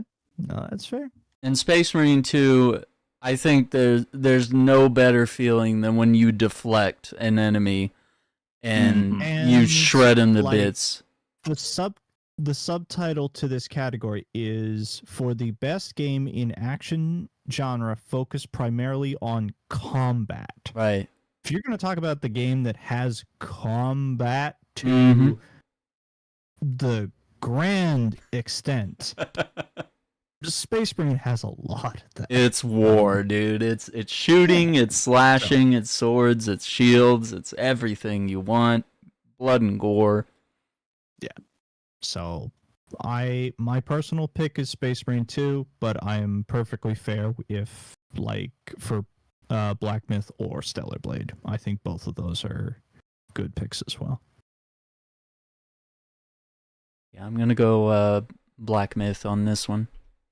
As much as I want to give it to Stellar Blade, I think Black Myth just nails it just a little bit more with it. It's got so many skill trees and combat is even more diverse in some ways. Yeah. Gotta give them flowers on that. All right, what are we looking at? Looks like we're probably over halfway here. Yeah. Best VR and AR is next. All right, Jay, tell us which one. Fuck, dude. Okay, even this one's got some bangers here. Tell us, Jay, what do we got here? Okay, so we're looking at Arizona Sunshine Remake, Asgard's Wrath 2, Batman Arkham Shadow, Metal Hellsinger VR, and Metroid Awakening. Right? Awakening. Yeah. So I've never played any one of these. I played Arizona Sunshine, but the original, not the remake. The original, yeah. And that's because I haven't had the time. It's only $10 for me. I just haven't had the time. Asgard's Wrath is a game that also on my list of things, but it was like because it's stuck on meta, and that's why I never. Okay. Like the first one, I think you can get it on Steam, but the second one is stuck on meta. Batman, I've heard nothing but good things. It has that weird VR jank because, and I only say jank because VR is not where people want it to be. Yeah. Because it's like, you got to slow down. You got to let the thing, it's a camera that got to catch your emotions and stuff. So if you're moving too fast, it's trying to catch up. Yeah. So people have a problem with that. That's understandable. Metal Hellsinger, I wanted to play it when it was on flat. Yeah. So I'm assuming the VR is just as good. Yeah. I have heard from Metal Hell that it is actually like they took the game as it was and transitioned it pretty well because I out of all these, Metal Hell VR is the one that I'm the most interested in because I own normal Metal Hellsinger, and hearing that it got a VR mode, it's just like, shit, if this plays like just that plus Beat Saber, I'm in. Like, that sounds like a good time. Yeah, all rhythm games do well in VR. Yeah. So, and Metroid Awakening. That one, I've heard nothing but good things on it. It feels good if you've played Sniper Elite. It feels similar to that, kind of like feels good, like you're reloading and things like that. Yeah. It's more open. But my vote is going to go to Batman. That's fair. I agree. Mostly because of, like, they stepped it up for, like, all the Batman VR games that came out. It's, well, I'm going to say comic book VR games, other than The Walking Dead. So they haven't been well. Iron Man wasn't good. Right, yeah. They had this pretty decent Marvel game back in the day when Oculus was first released. But they had never really done too well with comic book games, and this one is doing good. So my vote will go to Batman. I think Asgard's Wrath has a really good story, though. And I've seen the gameplay, and it looks really immersive, really right? Like a really good VR game. Really good. But it's like the meta thing. It's just, my God. I think they're stifling VR. Yeah, that's a whole other diversion that we get pulled into pretty often is how Oculus has just completely ruined VR and its progression. But I think you're right about like the superhero games. Like they've all just been like, this game is you suit up as Batman in the Batcave and play with his gadgets. You suit up as Iron Man. Right. You suit up as Spider-Man, and then you get to swing around the city a little bit, and then you throw up. You know, like Spider-Man is the most difficult game. I do not recommend Spider-Man. Yeah, Spider-Man is for professionals only. Yeah, dude. Because go ahead, think you can swing like Spider-Man, and then you actually swing. No. You don't know what it looks like to be. You wonder how you think roller coasters prepared you? No, you ain't ready. You ain't ready for gravity, brother. You're not. You're so not. You think it's fun playing in Spider-Man 2? It's different. It's very different. Metro, I would also note is that Metro is really a perfect blend of horror, survival horror, inventory management, like counting your bullets, counting your gas mask filters. I think that in VR would just be absolutely terrifying. So I can see why people love it. Your mask builds up condensation and you can wipe it off. Yeah, you can do that in the main game, but like in VR, I imagine that's having it in VR. That's incredibly immersive, dude. That's scary. Like I couldn't play that game. I could never. Yeah, I need you to play that game, man. I could. All right, next Halloween, you got me. You got me. I gotta wait a year. But I think Batman, like, I think even the trailers that they showed and like the story and the lore, and it's Roger Craig Smith. It's an Arkham Origins sequel essentially. I'm just bitter that it's tied to VR. I'm super bitter. I'm really jaded. I'm very angry. But I'm gonna give it to him. On Oculus. Yeah, that's the worst. That's even worse than normal. Yeah, that they've relegated it to that platform. Because I don't want to buy an Oculus, but I guess I'm gonna have to at some point. No, but the problem is, right? The dudes in the big chairs hear Meta and they're like, yeah. So it's like they hear all these other places. They're like, no, I don't. What's a Pico and a Steam? I don't even need my radiator fix. They don't know about these other places, like even PlayStation. Because even after a while, like certain things hit PlayStation and then it comes over to PC or everywhere else. So I don't like Oculus because they hoard things and they just let it die. That's right. All right, what do we have next? Best mobile game? I'm yet another dipping one I don't have a horse racing. I've heard Balatro is really fun, so I imagine playing it on a phone is probably a fun experience. This category, I'm gonna give it to Zenless Zones. Triple Z, yeah. Is that the one? Hoyoverse. Is that the one that had like the Spider-Man web swinging in the game too?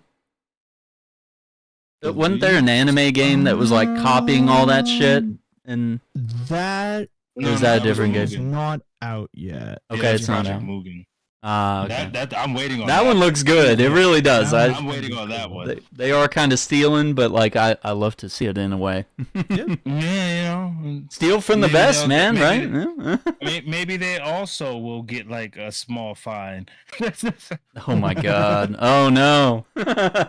Not Sony and Insomniac getting in a lawsuit with Wuthering Waves. I've heard good things about. Andrew Alliance plays that one a lot. But he plays it on PC, so see, some of these games are on both, I think like it transfers back and forth. Mm-hmm. So it's like you can. That's what a lot of these games are doing these days. You can like go back and forth. So I'm gonna let that swing. So we have AFK Journey, Balatro, Pokemon Trading Card Game Pocket, Wuthering Waves, and Zenless Zone Zero. Now, Pokemon. I think the only one you can't play on PC is the Pokemon Trading is Card Pokemon. Game, right? Okay, I was about Unless to say you're that. emulating it and whatever. I didn't say that, but that's. Damn it, Jay! Demonetized again. We're good. That's what I do. That's so funny. I have to give it to Balatro. I downloaded that game today. I bought it on Steam for $15. I bought it on my mobile phone for $10. I'm addicted. It's a poker. I've heard that's what happens with Balatro. It's just like you start playing, it's like shit. This is good. It's a poker roguelike. So you unlock more decks as you lose, as a roguelike works, and you get more perks that you can start the game with an advantage. And then the jokers are like different modifiers. It could give you like a multiplier of how many points you score. So it's like shotgun roulette or something? I don't know, because it's like shot roulette. Okay, so they give you like 8 or 9 cards in your hand, and then you have to take those cards and play them on the field, and you need to form a poker hand, like a straight or a flush or something like that, right? Or pairs. But what you can do is take your hand and you can discard cards and get new cards brought in to try to give yourself a better hand, right? And you can only discard so many times, and you can only play so many hands, and you have to hit a certain score by then, and the jokers can give you like multipliers to that score. So each card has a card value, and then there's even cards that can be upgraded or modified. It gets very crazy. I would love to stream it. I don't think it's like game of the year, but like it is. The mobile experience is perfect. Like dragging the cards around, tapping on them. Having played it in both formats, PC with a mouse or a controller, and playing it on mobile, I'm addicted and I want to get better, and I keep playing, and I think that's going to be my number one like mobile game that I turn to whenever I'm in a waiting room or I'm just like chilling, waiting on some food to cook. Just whip out the phone and play this. It's like really good. I think that's fair. Yeah. And for $10 on mobile, I'd say go for it. You know, if you're curious, $15 on Steam. That's a little steeper. I know PC gamers love to save their money. But you know, for 15, you could do a lot worse. Winter you know, sale was probably just around the corner, and it will probably go down to 10. It probably will, yeah. Autumn sale is what, this week? And I don't know. I was worried of that. I was worried that I would buy it today and then instantly it would be on a sale after winning like some award or some BS, you know. And then but you know what? I'm happy to support them. I was curious. I wanted to be knowledgeable of it because I did see that it was Game of the Year, and I saw a lot of people saying, "You can't say bad things about Balatro, okay, unless you played it." Okay, so I played it, and it's great. It's just not Game of the Year. Anyway. Oh fuck. Best debut indie game. Okay, wait. Did we get everyone's votes on that one? Sorry, let me go back. Did we get Balatro Mobile is my vote. I went Triple Z. Triple Z, yeah. Okay, perfect. Yeah. Best debut indie game. For the best debut game created by a new independent studio, I would say, why isn't Black Myth Wukong here? Yeah. Right. Technically an independent studio, yeah. They got snubbed, brother. I've heard really good things about obviously Balatro, as well as Animal Well, and I just like the aesthetic of Pacific Drive. I have not touched it in any regard. Same. But yeah, I think it's between Animal Well and Balatro. I'm going with Animal Well. Animal Well? Okay. I think I'm still in Balatro. I mean, that's Balatro? Pretty damn good for an indie game. Sorry, let me go back. I forgot to show all this on screen. Yeah, Animal Well, Balatro, Manor Lords, Pacific Drive, and The Plucky Squire. Which I'd love to play Pacific Drive. I'm with you guys on that one. Yeah. I think I'll go with you, Jan. I'm going Animal Well as well. Yeah.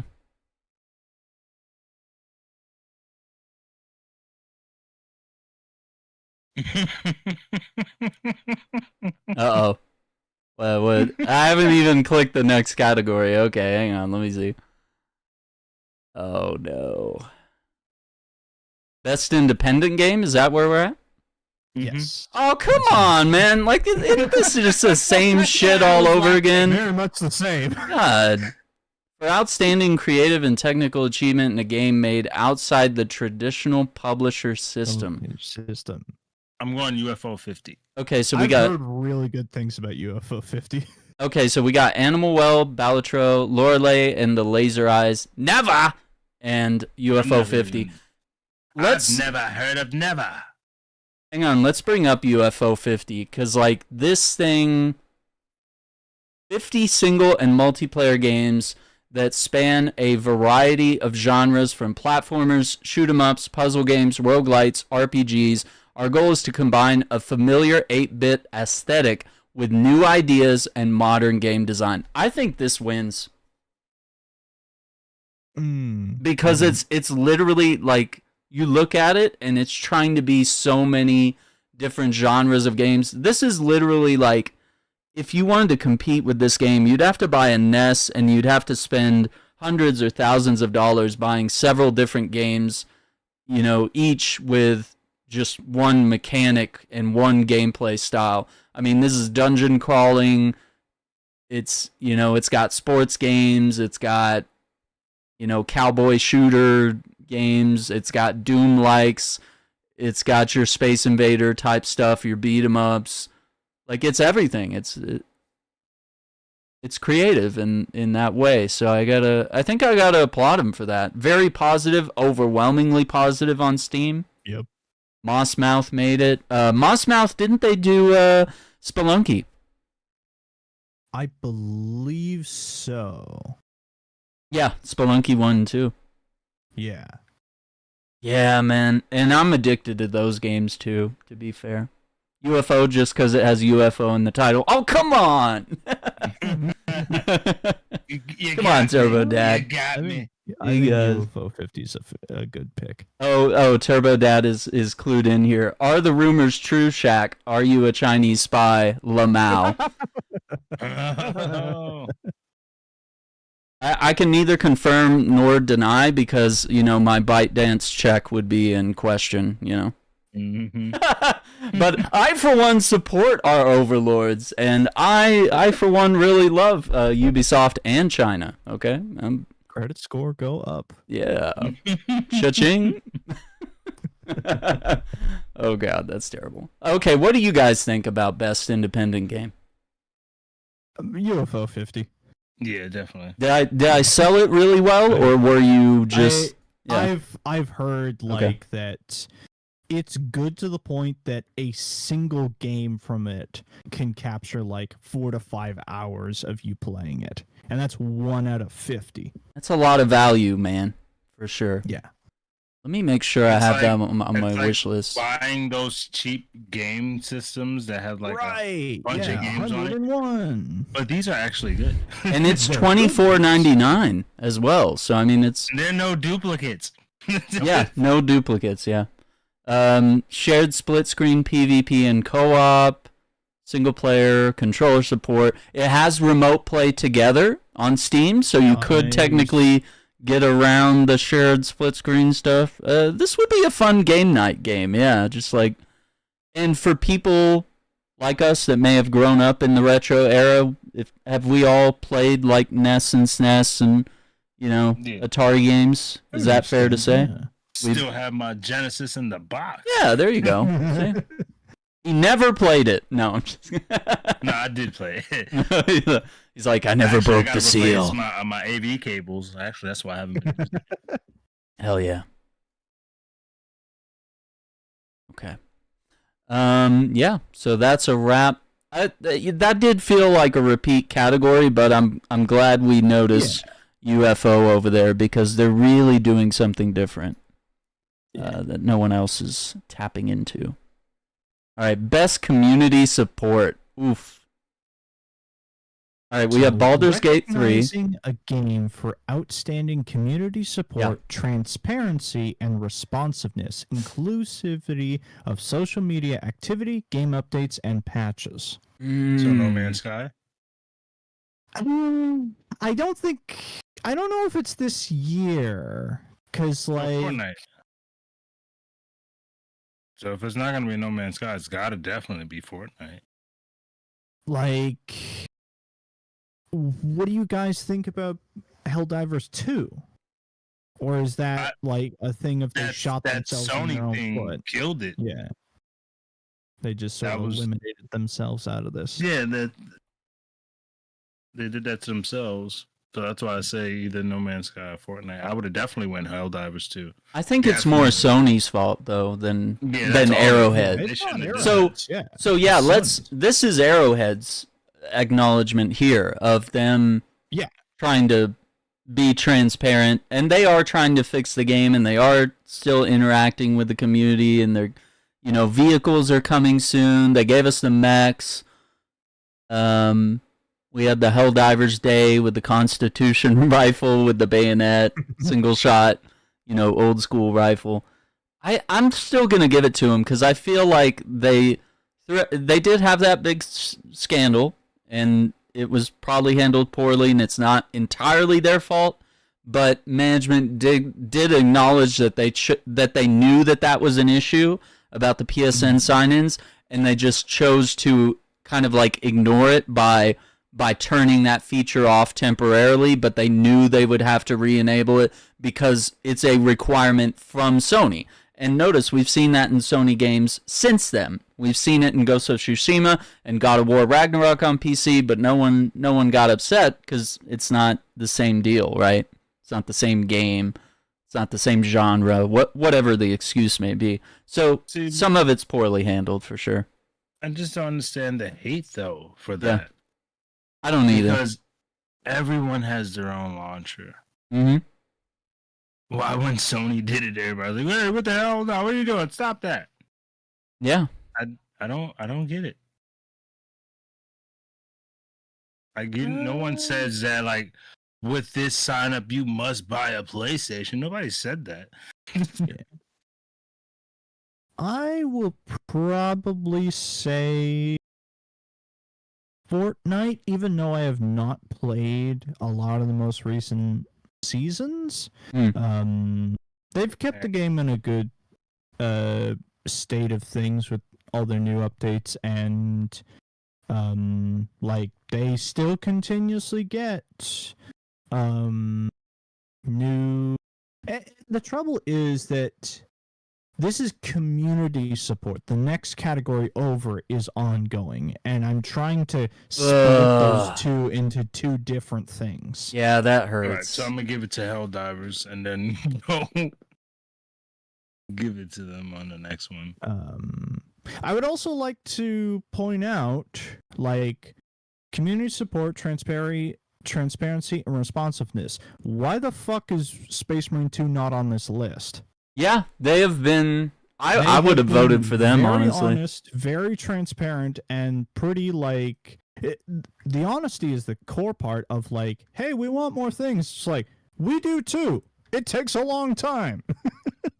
Yeah, it's not easy to make more melee weapons. It's a little easier to make ranged weapons, but you want that quality. You want that seal of quality. You gotta be patient. You gotta give us time. Yeah. So I appreciate that transparency. I think all of their community blog posts have been just incredible. Mm-hmm. And the other thing about the mods, you want to explain that real quick? Just tap in on that. People have been building mods for Space Marine 2, especially around adding in, say, additional customization and, say, taking the limiter off the class piece for, say, operations mode, being able to run with 3 of the same class type if you wanted to play. Everybody plays Assault with jetpacks and thunderhammers. The problem is, because this game has anti-cheat installed, there have been circumstances where people who have modified game files have interacted with regular folks, and regular folks have had their save files corrupted because of this. So what they're going to do is they're going to basically release a separate launcher for people playing with mods and a back-end entrance so that people who want to mod the game, even when the game gets patched, updating the mods will be easy. Because that's one of the other problems about if you play modded games is anytime they patch it, it breaks all your mods. And you have to wait for mod devs to fix it. I wish more like companies would get into that. Yeah, like Fallout, for example, or Conan, or anyone. Because if you're gonna release it on PC, you know someone's gonna touch it. Gonna fuck with it, yeah. Mm-hmm. So it's like you might as well just, and then if you try to do these things called anti-cheats, I don't know if you know this, but it's called a challenge when you do that. Like, yeah. Yeah. Yeah. Dare me to break into your mainframe. They have programs called bug bounties. So they do know these things. So I think I wish they would lean more into it in that form. Yeah. They're following GTA. Smart choice of embracing modders, says Turbo Dad. That's also kind of true. That's what GTA did. They bought 5N. They bought 5N, dude. I want to see how that pans out, dude. I really want to see if GTA 6 embraces that. Work for this one because that was too soon. I don't know. It's too soon. The acquisition. Yeah. Like they were like 75% done when they bought that. That would cause so much reconstruction. Well, maybe it's a later down the line update for whatever GTA 6's online component will be. Yeah. Yeah. So community support, I'm gonna go. My vote is Fortnite. Yeah. But with the additional 6 of I wish Space Marine 2 was here. Yeah. Yeah. I have to agree with that. On Space Marine. Best Ongoing, awarded to a game for outstanding development of ongoing content that evolves the player experience over time. We have Destiny 2, Diablo 4, Final Fantasy 14, Fortnite, and Helldivers 2. I say again, why is Space Marine 2 not on this list? It should be, because look what they've added. Look what they're planning to add. It's literally what you said, Jay, of it is too new. There's not enough stuff out for it yet that it doesn't qualify. Especially when this says ongoing. Right. I guess I would say for my own personal, I would say Fortnite. I'm gonna go Fortnite. Yeah, because only on the strength of they do new things every quarter. Right, yeah. Drastically. I don't have a horse in the race of Helldivers 2. I missed out on the evolving pattern of stuff, both I think for worse and for at times better. And for better, yeah. I just got to tangentially hear about they fucked our game up. Yeah, where they debuffed a bunch of weapons and now they're buffing them, and so now I logged in a week or two ago, and now the game's fun and all the guns are there, but it's is anyone playing? It's well, I gotta call the boys back up. Everyone's gotta reinstall, or if you haven't played the game, now it's well, is now the right time to invest? I have the space for it, so I'll download it.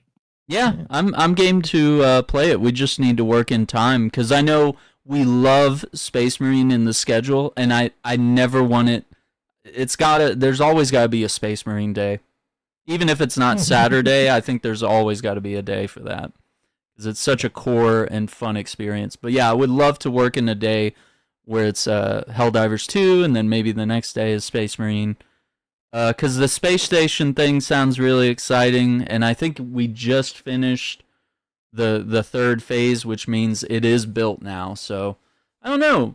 And they did say that vehicles which had been leaked, there's like APCs, armored personnel carriers and stuff that are coming. Maybe like a Jeep and like a warthog. Yeah, there's like something like that.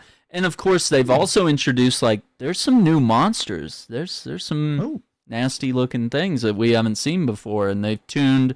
What was it called? The Charger. I think they tuned that one to where it's not. It has a lot of armor on its front, and then it has like an arachnid type bulb on the back, and that's going to be its weak spot. So they tuned that a little bit. I love Destiny 2, and it's had this 10-year arc where, you know, Final Shape was its end game moment.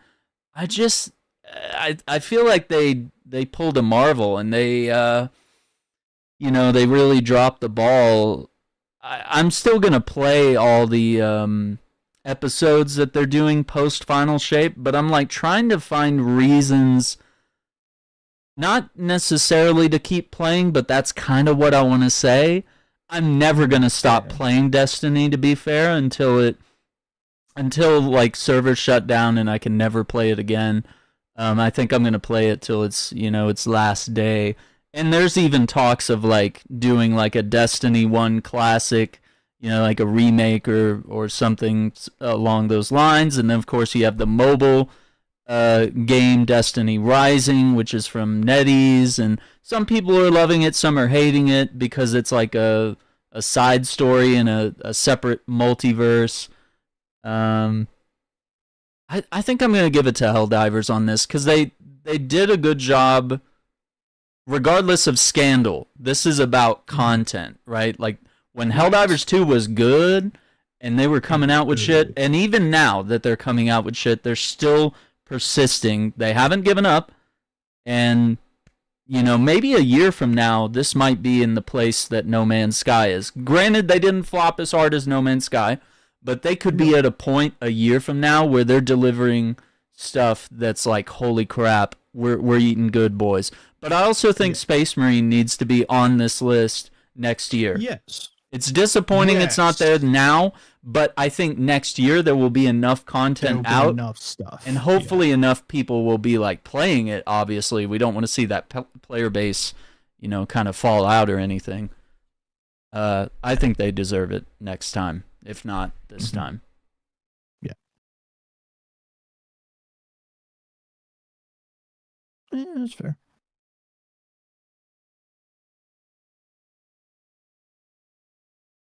That. All right, did we get all of our thoughts on that one, or anything else? Yeah. Okay. All right. Games for Impact, huh? I have not played any of these. I have seen bits and pieces of Indica. Yeah, tell me about that one a little bit. It's like sort of an adventure game with a bit of like horror, if not like sort of a creepy atmosphere. And I don't terribly know much else beyond seeing some of that. Like I really have no horse in any of these to pick. Okay, so it says, for a thought-provoking game with a pro-social meaning or message, we have Closer the Distance, Indica, Never, Life is Strange, Double Exposure, Senua's Saga, Hellblade 2, and Tales of Kenzera Zao. Jay, did you play any of these? No? I'm leaning more towards Life is Strange. I was excited for that one because that is a return to the main character from the first game, Max Caulfield. Yeah, plays Max. And she's obviously older now, and so it's kind of cool to see the series. They did the first game, and then they did like prequel stuff, and then they did other games with other characters, and now it's like they're coming home, and she's going to have like different powers. I just didn't have the opportunity to play it. I think the disappointing part is that it's by Deck 9, it's not by Don't Nod, so it's not the OG squad working on this, and I think that's why the reviews have kind of said like, this is great and all, but like it's just not. It's not the same sauce, dude. It would be like playing a Metal Gear game without Kojima involved. It's like if Konami just did Metal Gear Solid 6, and they're just like, know what? Gonna make their own game. I probably will never know what that feels like. Because I haven't played the last one. It's worth, it's probably worth revisiting some of the games. Or at least the Max Caulfield games. I played, what was it? Ground Zero, though. Oh, yeah, okay. Oh, you played Metal Gear Solid 5 Ground Zeroes. I thought you were talking about Life is Strange, but yeah. I haven't played any of the Life is Strange. Oh, okay. Life is Strange 1 nothing but good things. It's good. I owned them. I feel like Life is Strange, it does impact you on a very emotional level. Mm-hmm. Her like power to rewind time. I was telling you before when you were playing Death Stranding. It's one of those games I forget I'm streaming, so it's like I gotta play it on my own time. Sure. Yeah. Senua's Saga, the first game I played was really, it was like God of War kind of ish, and very thought provoking. Very much about mental health and self doubt and. The sound design was unparalleled. I just didn't hear much with Hellblade 2. It felt like it came out, it's a graphical showcase, it's gorgeous, right? And then it just fizzled away, and I think there were optimization issues too. It felt like they didn't care themselves. Yeah. Like Microsoft was like reminding the hell out of us that it was coming soon, and then like the month before they just didn't hype it. I guess they didn't see the hype behind it from the masses that they was expecting because of the appeal that they got from the first one. Mm-hmm. So they were like, all right, we're already moving on to the next one. No one cares. And with Tales of Kenzera Zhao, that is Abubakar Salim, who played Bayek in Assassin's Creed Origins. Yeah. This is his game studio, Surgeon Studios. And this game, he talked about it last year at the Game Awards. He said, this is about the death of my father. It's about healing. It's about grief. I wanted to make a game that connect with that and also tied in like African culture. And it's a Metroidvania. And it kind of reminds me of like the dialogue is like Hades, It's the characters popping up on screen and saying things and little text bubbles, but it's all voice acted and it's really well done. This game also caught a lot of drama. Wait, sorry, what did you say? So you potentially ruined the game for me. Why? Because I can't beat Hades. Oh, no, it's not. No, dude, it's not like Hades at all. I'm just saying the presentation of the way the cutscenes are done. It's like it's a art of a character, Like you just see a character drawing on screen and then text. And Hades has that too. So I'm just trying to like draw a comparison here. It's nothing about gameplay. It's more like Prince of Persia, Lost Sands or Castlevania or Metroid or something, it's 2D, 2.5D side scroller type stuff, Oh, okay. Yeah, don't get me wrong. I love Hades. I just, oh my god. It is. But it's a roguelike, so you have to lose to get better. Yeah, that's Same with Balatro, right? You gotta lose. And I wasn't okay with the first time I lost. I was like, man, this game sucks. It doesn't deserve to be Game of the Year. And then I played for like 7 hours today, or however long I played. I'm scared to look. Especially once I got on mobile, I was like, oh my god. But Tales of Kenzera is really special. I might have messed up by not getting it on the Switch. Which one? Hades. Oh, Hades. That's fair. Yeah, it's a good Switch game. Hades on a Switch. Yeah. So now you know some lore behind Zhao, and you know Life is Strange as well. Like, Zhao is the most interesting out of these for me. Because that's still on my list, because when he was describing it last year, I was like, I want to play it, but do I have the time? Yeah. and I just didn't get around to it, but I'm very interested. And also, they said the music is just absolute banger. Like, it's African, like, drum beats and choral music in that sense, and it's just a love letter to that type of music, you know? So cool. I think I gotta give it to them, guys, you know? Yeah. Goes out. Tales of Kinzera. Pretty neat.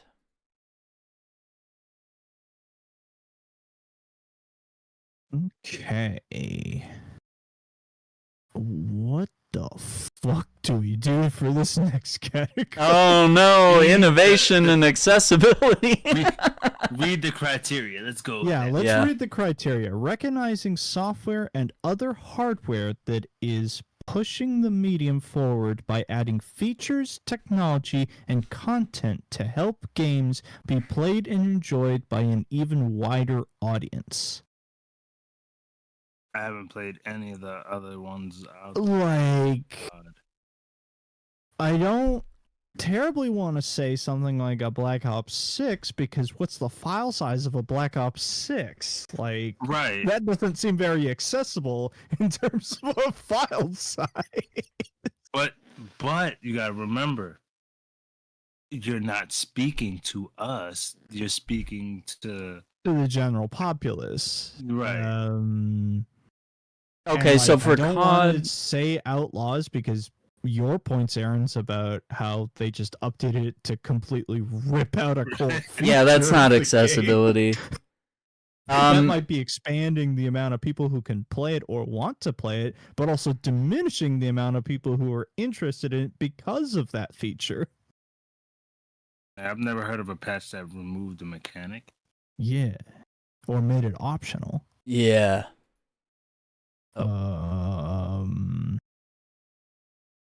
I'm not interested in Veilguard.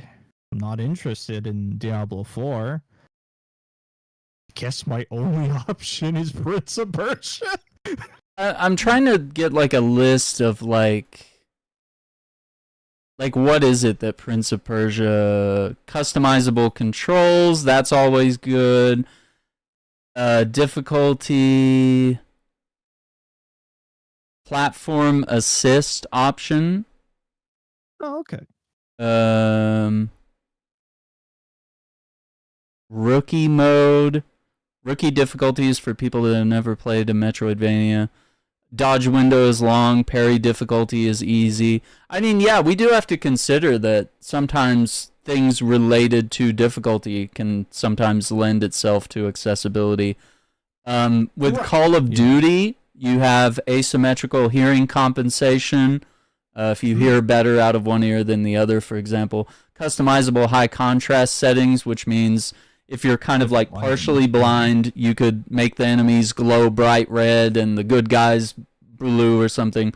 Last of Us has that as well. Intelligent movement, HUD presets, arachnophobia settings, so you can literally just make the spiders like floating blobs, which they still look scary. They still do, even if it's a floating blob, dude. Those spiders and zombies are terrifying. Pause and save in zombies. I have to say that's an accessibility option that's good for everybody because we can't be leaving consoles and PCs on for like 10 days until the boys can get back together and finish the save, or if you're playing solo.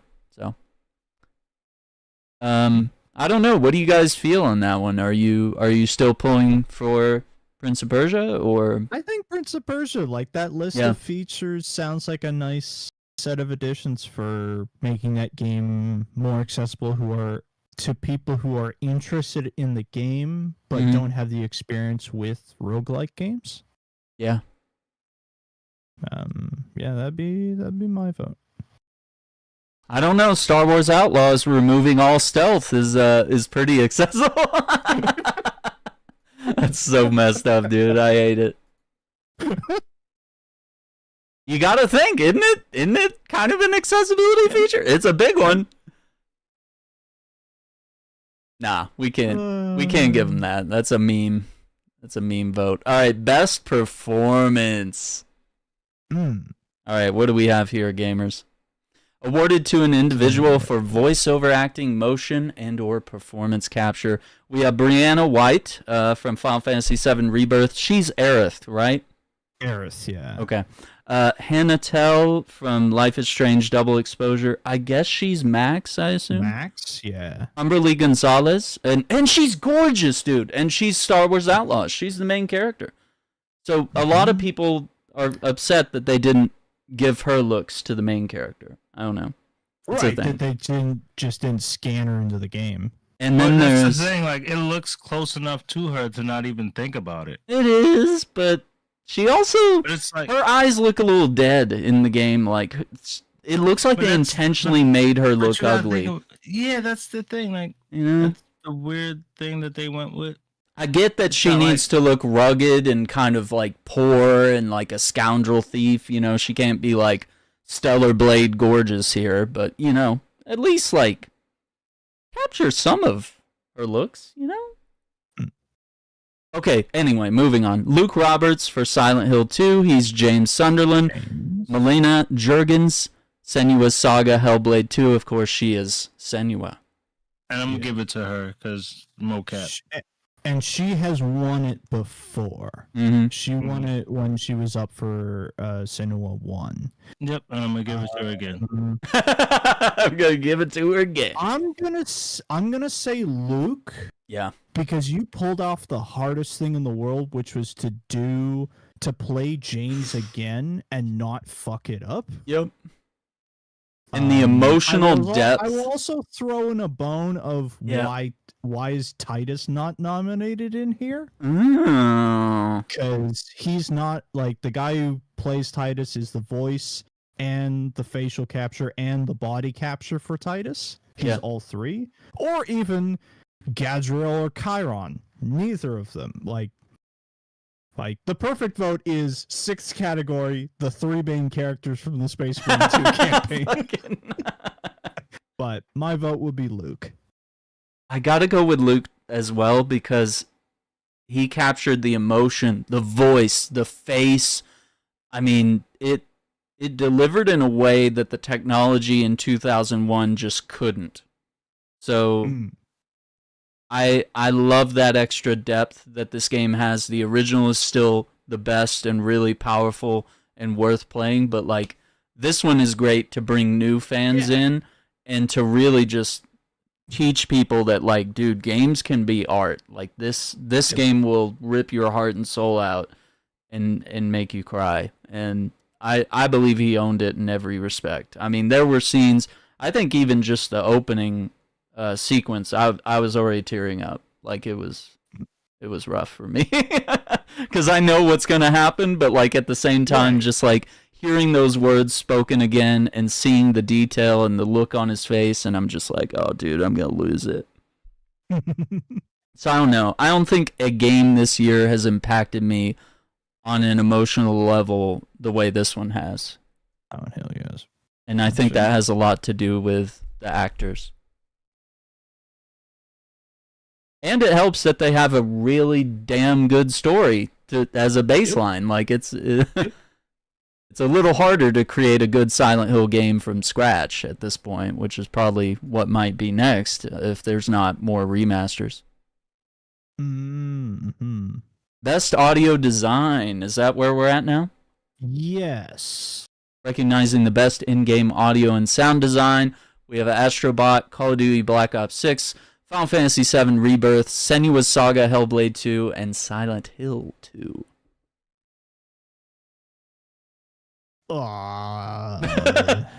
Senua's Saga does have those whispers in your ear. I mean, it really has some...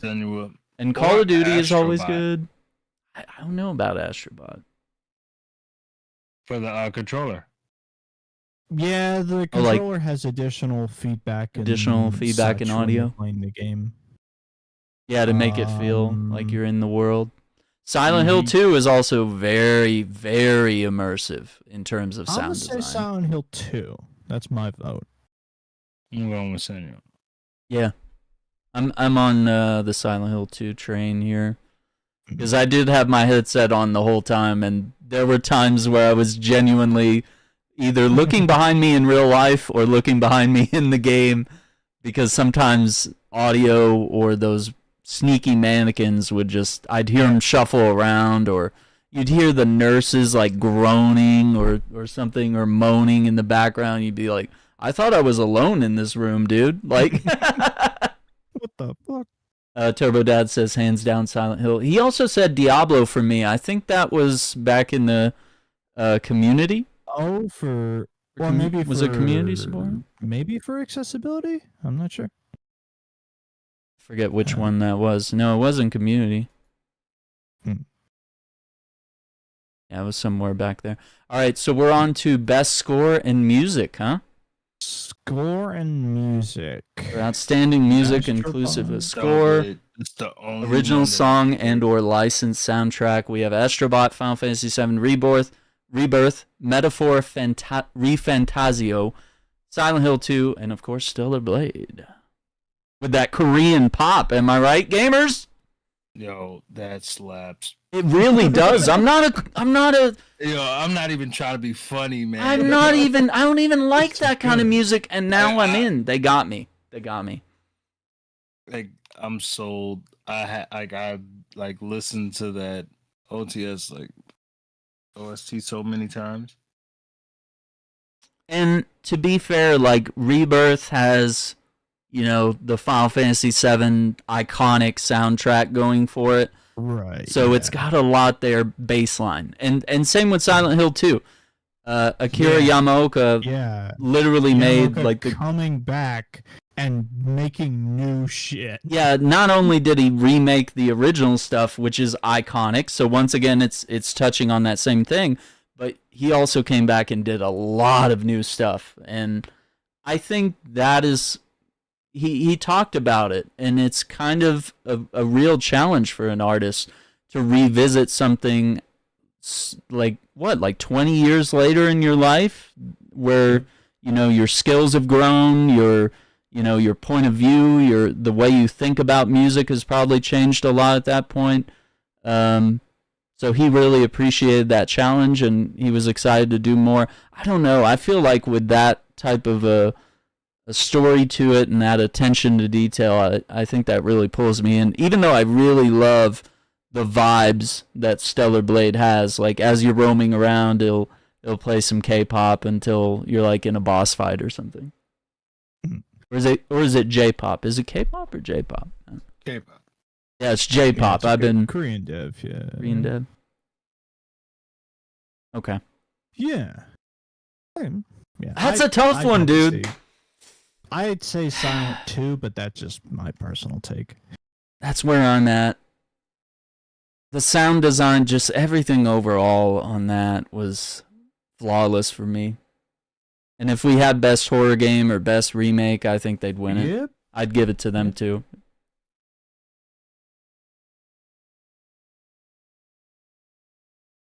Now.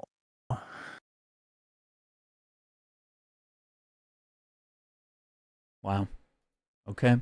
We're getting down to the last four here. Best art direction. You want to tell us what we have here, Andrew? Yeah, so for outstanding creative and or technical achievement in artistic design and animation, Astrobot, Black Myth Wukong, Elden Ring Shadow of the Erd Tree, Metaphor, Metaphor, and Neva. So I've seen Neva is very much the independent art game of this year. From all the stuff that I've seen, this is potentially the category that it might win. Yeah. Just because it's like the core of the game is make it look very nice to look at. It is a very artsy game. It's a very artsy game. I can also see Astrobot winning this as well, because I was gonna go Black Myth. There's some really nice stuff to it. I have not seen enough of Black Myth to like talk about the art direction of it. The only one of these I've actually played and put lots of time into is Shadow of the Erd Tree. And it has some like the environment design of Shadow of the Erdtree is really cool. I really like it. I don't know if it's like best art direction worthy. I think there's probably a better candidate in here, but out of personal experience, I will say Shadow of the Erdtree. What about you, Jay? I'm gonna go never. Never! Just because it's like it truly goes to the category it's in. Right. I'm going to go with Black Myth Wukong on this one, and I'll kind of explain. So, I think Black Myth is going to win. And it might. It might. And I think it's going to win that one. It's, it's got the characters from Zubache, who is like half, what was he, like a half, what am I thinking of here? Warthog type animal, and Wukong, or the Destined one who we play as, is a monkey, and you just have like this sprawling environments from like Chinese mythology, and it does sort of feel like a Souls game in the way that you're going from environment to environment, and you can see the area that you're either going to or coming from in the distance. You kind of get that. So while it's not a Souls-like, we've debated this aggressively, it's really more of an action game, or a Sekiro-like would be the proper term. But it does have a lot of like mechanics of a Souls-like, and it's got the souls, it's got the skill tree and the level up. Still the same genre. And the boss fights, but it's not quite a Souls-like. You don't lose your souls when you die, right? No, well, when I say that, because like Souls is like its own genre these days. True. Right. I agree. I would put that in its own subgenre because Sekiro is in that genre. Yeah. Yeah. But we're also seeing a lot of games that are like Sekiro and are less, like, I would argue Stellar Blade is a Sekiro-like rather than a Souls-like. Right. Yeah. So it's very interesting. I don't know if everyone will agree with using the term Sekiro-like, or... So I'd say Sub-Soul. Yeah. A Sub-Soul-like, yeah. Yeah, Sub-Soul. Boy, we're getting very complicated with our with our genres here. It's gonna get like music, where there's just like so many ridiculous genres. You don't know what to call anything. It's Oh, dude, you don't listen to like Afro-Colombian rock, like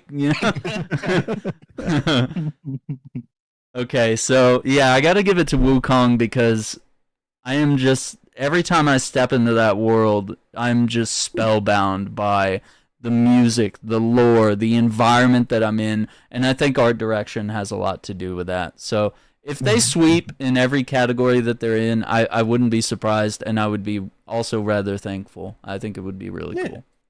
I think they would deserve it, because it's crazy that they came out of nowhere with this game, and they could have just made like a pretty game, and we would all just agree like, oh, it's just a gorgeous game. It's Unreal Engine 5, but the game sucks, But they literally cooked in every facet, I feel. Yeah. Oof. So cool how they transition from animal to human-like form. Yeah. All of his different transformations and stuff that he can do. You can transform into different bosses that you've defeated.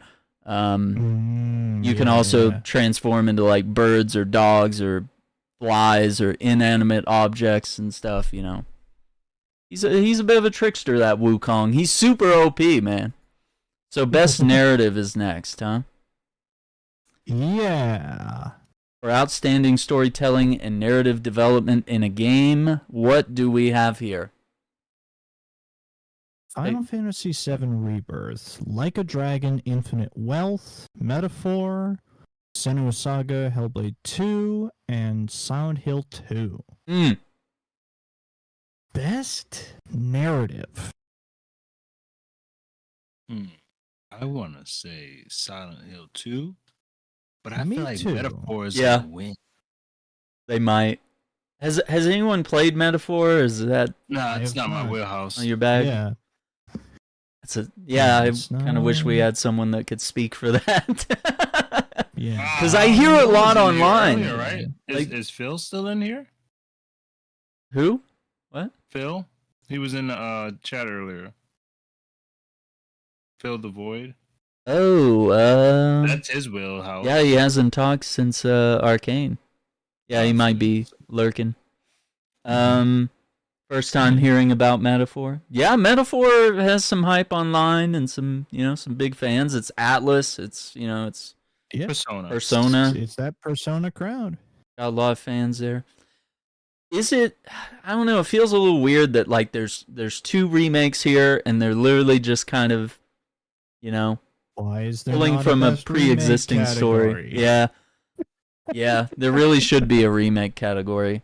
Because, like, should it be the best new narrative, or should it be the best interpretation of a previous narrative that's already really freaking good? But I will argue that Silent Hill 2... A weak category?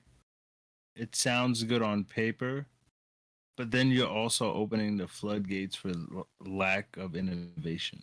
Well, those floodgates are already open, sadly. Yeah. No, that's what I'm saying. And remakes are good. They can be good, but they can also be bad, Right. Where nobody wants to make new games anymore because it's cheaper to just remake our old games. Look at how Naughty Dog hasn't made a new game in like 7 years? 7 years since Last of Us 2.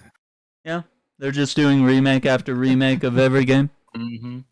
But yeah, I think I gotta give it to Silent Hill 2 because they not only took a great narrative and did well with it, but they brought something new to the table. I think they introduced enough new segments to the game and new dialogue and new areas that I think the narrative really benefited from all the secrets and all the puzzles and fun stuff. Yeah, really knocked it out of the park for sure. Best game direction is next, huh? Awarded for outstanding creative vision and innovation in game direction and design. We have Astrobot, Balatro, Black Myth Wukong, Shadow of the Erdtree, Final Fantasy VII Rebirth, and Metaphor. I'm gonna go with Metaphor on this one. I'm gonna say either Black Myth or honestly Balatro. Because I think, just like, because when you look at this sentence of outstanding creative vision and innovation in game direction and design, in creating an interesting game, to me, that is either Black Myth or Balatro. Yeah, Balatro took poker and leveled it up, like gave it a whole new perspective. I would have to see it. I wish we had played more of these games on this list, to be fair. Right. Yeah. Do you not feel that Elden Ring has that's my obvious game direction? DLC. Yeah. That's my obvious choice, but I'm just gonna be random it's not a new thing. It's an addition to something that is already great. It's a great expansion, but it's not a new outstanding idea. It's a idea that they've been working on continuously over the last decade or so, continuously adding to and enhancing, but it's not an it's not an outstanding innovation. I would say that the initial game might be turn in the cog, it's still really good, but it's not. I don't think it should get best game direction. I'm with Black Myth on this one. That's fair. Yeah. It really is that freaking good. Yep. I mean, the boss fights keep you guessing, the lore of the world, never knowing what's going to happen next. You're always on your toes. The ability to respec. It's definitely taking Souls-like and action games and merging it together into this weird amalgamation, but it's really perfect. And I feel like the only complaint people have is invisible walls. And it's like, I'm like, dude, have you like not played a video game in the last 20 years? Like, are you spoiled by just, open world games that have like such wide borders that you almost never run into those invisible walls unless you really seek them out? So it's like, if you were a kid in the 2000s, like you knew all about invisible walls. You knew about non-invisible walls walling you in, like game developers designing environments in a way that you were just walking down narrow hallways into large circular rooms so you could fight a boss, Mm-hmm. And Black Myth Wukong gives you the art and the direction of, yeah, you may be roaming the woods and it's semi-open world and maybe there's a few cliffs you can't jump off or what have you, but they don't want you to go there, and it kind of makes sense from game dev design. Mm-hmm. And it's a focused story. They want you to stick to that hub world, more or less. I don't know. Yeah.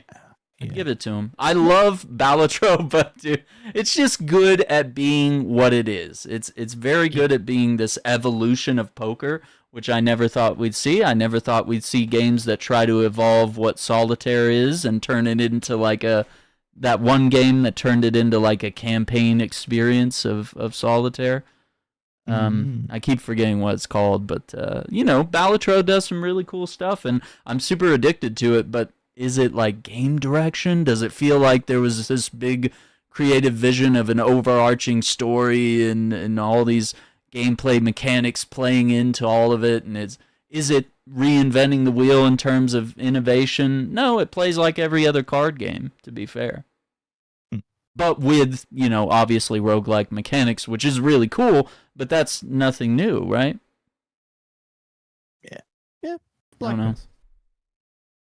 I'm going Elden Ring. Oh, you went from metaphor to Elden Ring. All right, you got to tell us why. You got to give us something on that. What do you think? Because I called it day one as it being nominated. Oh, you just want to be right. You don't even want to. Really, you don't even want to defend your choice. When we first started playing that first week, I was like, "This is gonna be game of the year." And everybody's like, "A DLC." I was like, "Yes." And we literally all thought, oh, maybe they'll just make a DLC category, because honestly, there's enough games that get DLC. But no, they're kind of doing what they did with Cyberpunk Phantom Liberty, where they're like, they see an exception to the rule, and then they work it in. Mm-hmm. And it feels like cheating, right? It feels weird to pull a DLC in. It's really good. It's a really good DLC. But does it deserve to be in the conversation of best, game of the year, all these other things compared to other full games? Yeah. Did Phantom Liberty deserve that treatment? I don't think so. They just need a DLC category. And Phantom Liberty was nominated for best ongoing game. And it's not an ongoing game. They literally stopped making the more content after that. So it's not an ongoing game. Destiny or somebody else should have won, Somebody else that was actually, like No Man's Sky or something, knocking it out of the park with their stuff. So, I am a little peeved that Elden Ring was introduced the way it is, even though I love it, dude, and even though it's great. It's so good.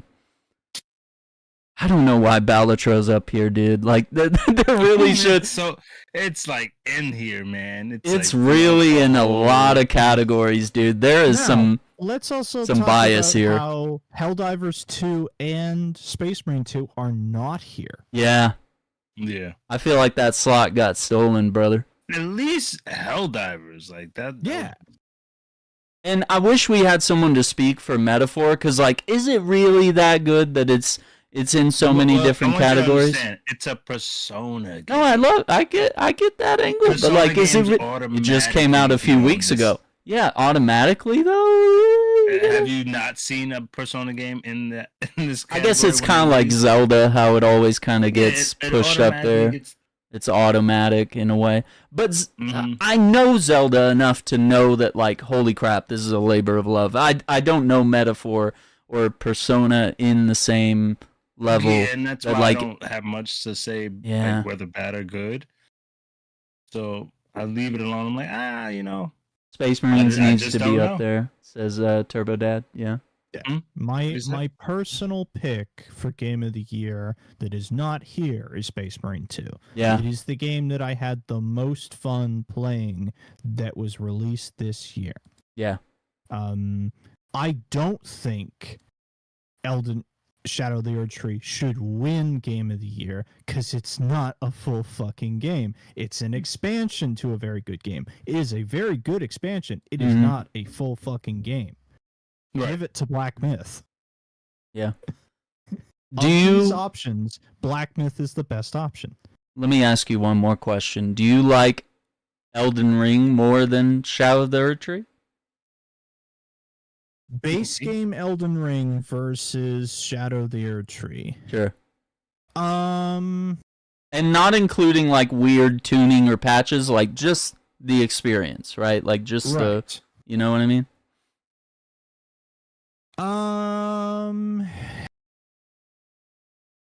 Yes, I do.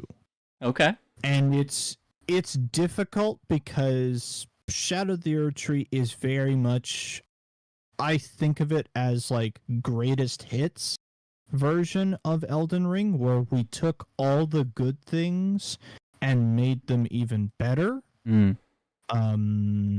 Like, you gave me a reason to hunt after materials and collectibles. You gave me an opportunity to get smithing stones really easily. You gave me basically the best versions of many different kinds of bosses. Like, you gave me the best version of the dragon boss. You gave me some of the best versions of the 1v1 duel. Like, yeah, it is the greatest hits version of Elden Ring, but it is a companion piece. You need base game Elden Ring to enjoy Shadow of the Erdtree. You need that experience in the base game of going through those trials and then getting to, like, it's the true end game of the game. It's the last chunk of it. There's story components that go back and forth. There's build components in terms of building up your character that you have to do in the base game, then go test yourself against the DLC. You need base game Elden Ring to enjoy Shadow of the Erdtree. Yeah, to be fair, you can't just load up the DLC. You have to be one of the hardest fucking Mog Lord of Blood. Yeah, and he's hidden, dude. He's You want this? He ain't easy to go find. for it. Yeah. So that's a really good. I really like your explanation. I feel like that almost explains why it shouldn't be here. Yes, because it's a companion piece. It's the best. It's incredible companion piece. It's the best expansion of the year, and it is possibly some of the best Souls content ever made. It is not Game of the Year. Oof. And he says that with like hundreds of hours in it. By the way, like the DLC, like not even the main game, like just the DLC. This man's been all over it, dude. You think we've been all over it because you've watched us play it on the channel, but Andrew has been leveling up outside of us, and he's been helping other people, and then he comes in and helps us with his ridiculous characters. So no, it's very good. I don't think it's a Game of the Year because you can't. It's not a full experience without base game Elden Ring. True. So it is not a full game. True. True indeed. Yeah. So I'm saying Black Myth. Like, Black Myth is Game of the Year, even though I have not played it. I need you to play it, man. I need you to play it someday. There's so much, like, lore wise. I feel like we could make a podcast if both of us knew enough of the lore and finished the game. We could probably just like talk about that for hours. Yeah, I probably won't be touching that until the spring.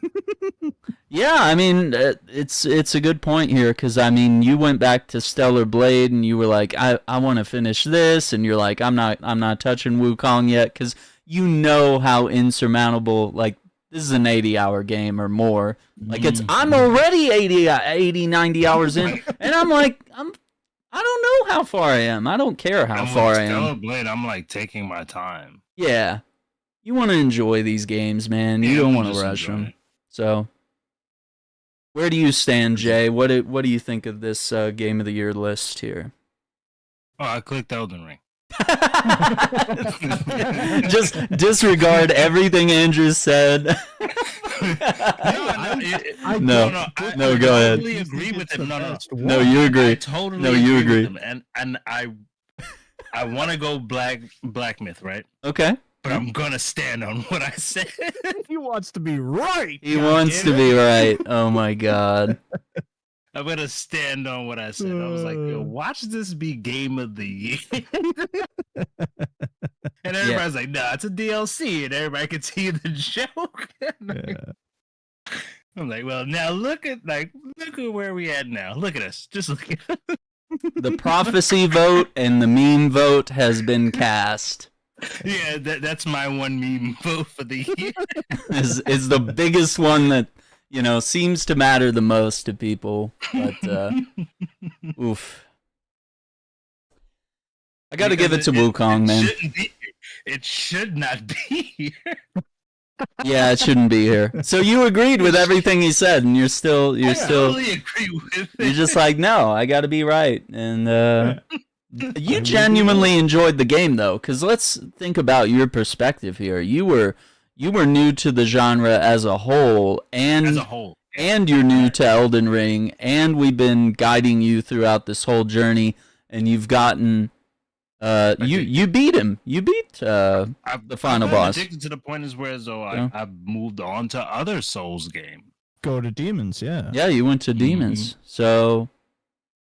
That's huge. I think that adds to your vote and your story here. That's leading into why you're a newcomer who is enjoying this journey, and you did a lot. Say that actually, Elden Ring has had the biggest impact in gaming for me in years. Honestly, why is that? Because it's a genre. It's a brand new genre to me. So it's like something I've always been, I guess, fairly decent with games that had some type of difficulty. But this was like a whole new level of difficulty I've never been a part of. And I've gotten pretty far on my own until I needed help. Yeah. Like substantially far, as you guys explained to me, on my own. You did really good, man. And TX is also doing really good for Elden Ring being his first entry in that type of world, and you know he was doing pretty good solo as well. But yeah, I think I have played Balatro, I've played Black Myth, I've played Elden Ring, I played a little bit of Rebirth. And I've played a lot of other games that we've talked about this year that have been really notable, right? But Black Myth Wukong was the one that I knew like minutes or hours in. I was like, this is Game of the Year. Oh, definitely. Like just personally and just like the way I felt. Like I had chills on my neck and on my shoulders, and I was just like, ooh, this just feels like we're back, dude. Like this is a game. This is a video game, man. Like, and I think Space Marine delivers that in some ways too. We felt like these games are like a return to like what gaming should be, where it focuses on good graphics, good gameplay, good story, good music. And it takes you to a world fun to play. And it takes you to a world that you've never been to before. Warhammer takes you to this insane universe, and Wukong takes you to Chinese mythology. Most of us don't know shit about Chinese mythology. It's spellbinding to be involved in. Me too. Yeah. Well, because I dipped my toe in Darktide, but we didn't really play too much. Sure. But like I fell in love with the Warhammer. Yeah. So I'm like, all right. I wish that was on there. I would have took it. Yeah. Darktide was dope. Yeah. But yeah, Black Myth. Yeah, I think I'm all for Black Myth on this one. It just yeah, good choice. Good choice. And it's the more I read the lore and I listen to the lore and I want to read Journey to the West. There's some American English translations. I want to watch the movie though. Yeah, they have movies too. The Jet Li movie. Oh man. Yeah. The music hits you, and I just love learning about the mythology. It's just unlike any other mythology that's out there. And the deeper you dive in, you read about the different enemies as you defeat them, and it's like you're reading a fairy tale, and there's like a little moral to the story. It's like one of Aesop's fables or something, you know. You're just reading, and it just adds to the lore of all this mythology that I'm not super familiar with, and so it feels like I'm really, you know, everything else I'm familiar with. I know Lord of the Rings. I know enough about Warhammer, but it still feels like I'm being transported to another world. But with Wukong, it's like, it really feels like I'm way, this is isekai stuff, right? Like I'm way out of my zone, dude. Like you pulled me out and this is nowhere I'm familiar with. This is not Christian or Greek mythology or Japanese or any other stuff that most Western cultures are pretty familiar with. That's what makes it so special. It's just so well done, and it's a labor of love. And it could have just been a gorgeous game that was shitty to play. You know, just looks pretty but runs like crap and poorly optimized, and you know, or maybe it had a few things going for it. But I feel like it literally excels in every way. Aspect. Yeah. So that's the dub for me. Now, I want to add in an additional category here of what do you think is getting announced at the Game Awards? Switch 2. Oh, that's a bold one, Jay. That's a bold one. That is bold. Do you think they will save the GTA 6 trailer for the Game Awards, or will Rockstar just release it on its own? Now that we are out of the phases of Rockstar releases it on its own. Yeah, they always do it that way, and I think they will. I wouldn't be surprised if it showed up, but I wouldn't guarantee it. I'd be more surprised if I did see it. Yeah.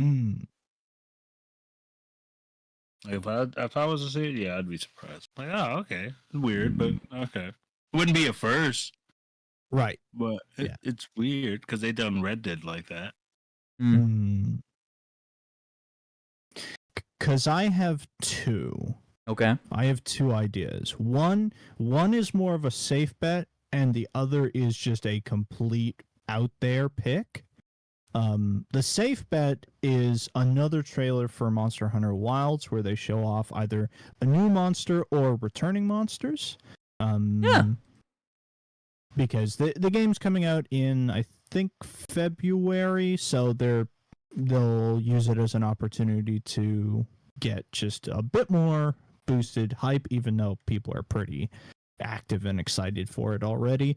My out of left field pick is Firaxis finally comes out of their cave and says, "Hey, XCOM 3." Oh my god. That would be so dope though. I'm with you there. Yeah. Oh my god. It's not gonna happen, but if it does, like you won't be able to shut me up. I wouldn't blame you. I wouldn't blame you. If that's all you want to talk about, you go from Space Marine 2 to you won't shut up about XCOM. I had so long. My idea doesn't fit for the time though. Let's hear it. What's your long shot? Series of the generation. The reason why I say it doesn't work for the time because of the release windows of the game.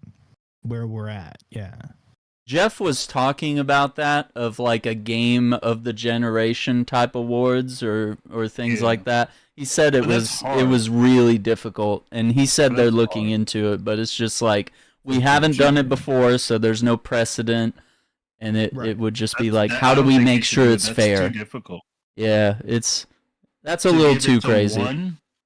Maybe a lifetime achievement award for like a game for like Kojima. Give it to him, 10 years from now or something, whatever. I don't know.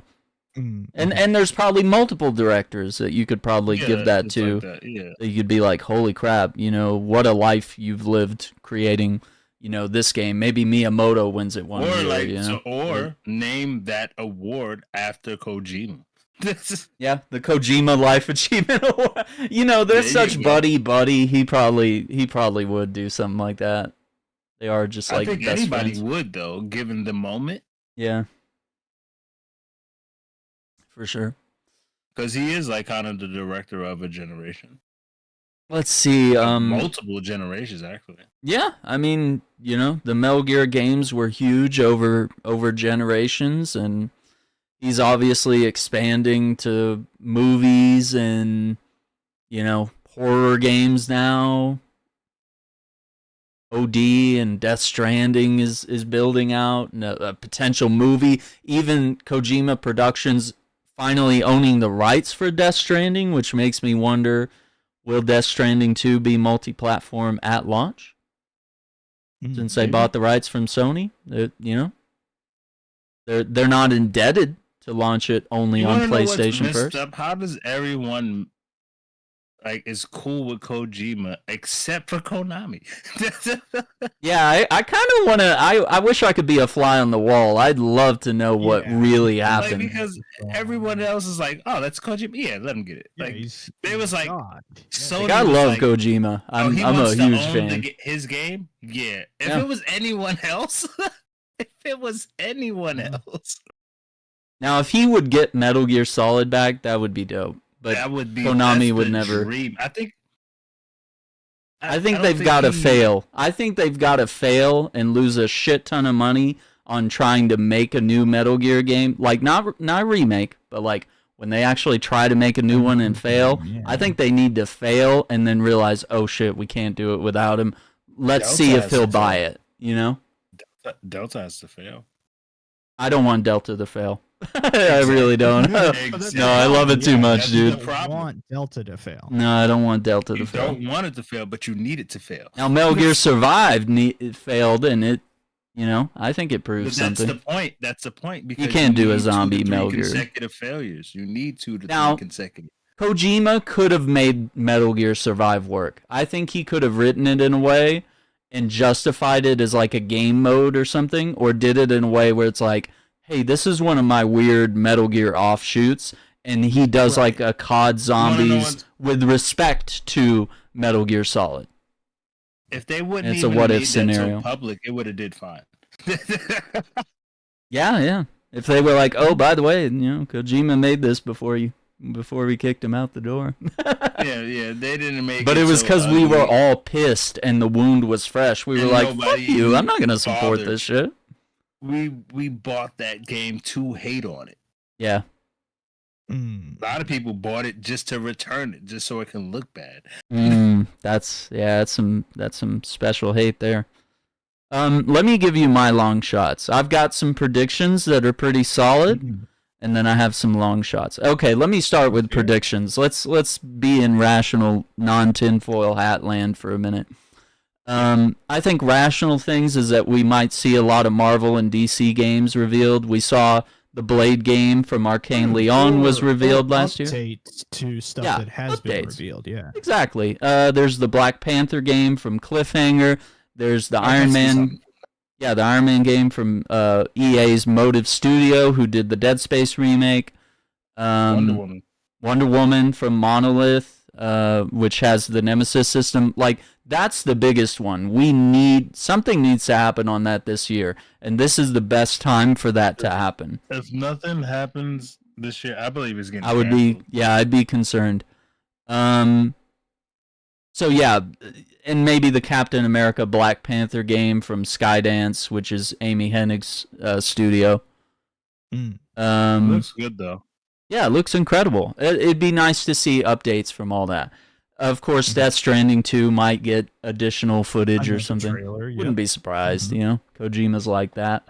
The wild stuff. Okay, the wild stuff. I always hold in my back pocket, and I know no one's working on it at this point logically, but I always think a Superman game's coming this year. I'm always like, every year, I'm disappointed. I'm like, oh, Rocksteady's doing it or WB's doing it. Either one of the studios. I'm always waiting, and I'm always disappointed every year. I'm gonna be right with you once Wonder Woman releases. Yeah. And look, you have a new Superman movie on the way. You're rebuilding the DC universe. You know, the Batman Arkham series, I would say, is rather concluded, although you're going back and doing, like, prequels right now, it seems. And Suicide Squad kind of flopped, but... Superman is a pride and joy of Warner Brothers. Yeah, and if they pull him off, dude... afraid to ruin that. Yeah, they can't afford to flop it, and that's what's so scary, but we've never had such great technology to pull off a Superman game, and I think that indie game Undefeated is showing that the game is possible. It's just you just don't want to do it. They've been, because didn't that come out like 2013 or something like that? Yeah, I think they technically have a sequel now. Yeah, that's in production. Whereas the first game was more of a tech demo type school project. Just showing that a Superman game can be done. Yeah. That was the whole premise of that. And the new game really combines like kind of a Dragon Ball mixed with like Superman type thing. Okay, and then my other one, which also feels like a long shot, is that Splinter Cell remake.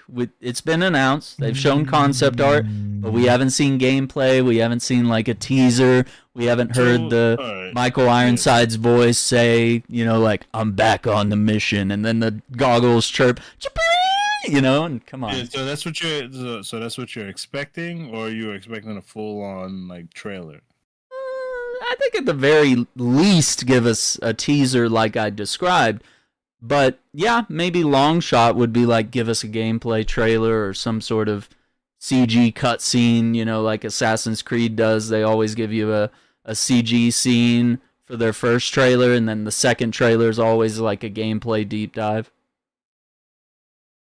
It might just be too early in development. I think they will like hide it. Like they'll announce a game and then they'll do, like you said, have like the chirp of the goggles with like maybe a season. It'll be like holiday 2026. Yeah. Spring 2026. I would take it, dude. I just need to know it's not like lost in some development hell or canceled or whatever. It's just been radio silent for a bit. Yeah, it's not canceled, but it has been radio silent for a while, and it would be nice to just see something. I always like to take those as a good sign. Yeah. Until someone starts to talk negative about it. Mm-hmm. Because once you talk negative about it, it snowballs, and then shareholders hear it, and then once they hear it, they start to pull money, and then you lose the game. Yeah. Yeah, so you don't want to jump the gun early about doubt, and then it builds negativity around it. It snowballs, and then them shareholders hear about it, and they start pulling funding. And I think a lot of why they announced it so early is to get developers on board, you know? To get more people on the team that would, you know, lovingly craft and remake the first game in a way that's respectful and also cognizant of we live in the modern day, and you have to bring these mechanics into a modern era stealth game and evolve the game like this with a stack of papers. Like, look, guy in chair, all these people are acquiring about positions. Mm-hmm. We need more money. We need more money. Yeah, that's another reason why we get reveals so early on. Mm-hmm. That's not to tell you they're making a game. That's a recruitment video. Yeah, and a lot of people don't get that. I constantly see people on Twitter whining about, why did they reveal the Wolverine game 6 years ago and we haven't seen anything? It's like, yeah, because they need to recruit. You need good talent to make a good game. Right. Like, you want one studio to make every Marvel game in 1 year. Yeah. With a small dev team. Like, okay. Right? That's a very bad idea. Mm-hmm. And you want to buy the game at a discount?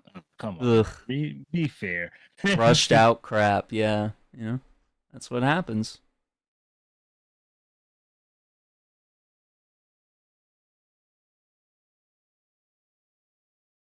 Yeah, I guess that's my, my crazy things. I always expect a crazy thing like Superman, but now Splinter Cell can also be kind of my wild pitch where I hope we at least get something on it if Ubisoft has a presence at all. And I'd be curious about another one. Yeah, yeah. Another one. Yeah, go. Super like pie in the sky. Electronic Arts brings back EA Big. Damn.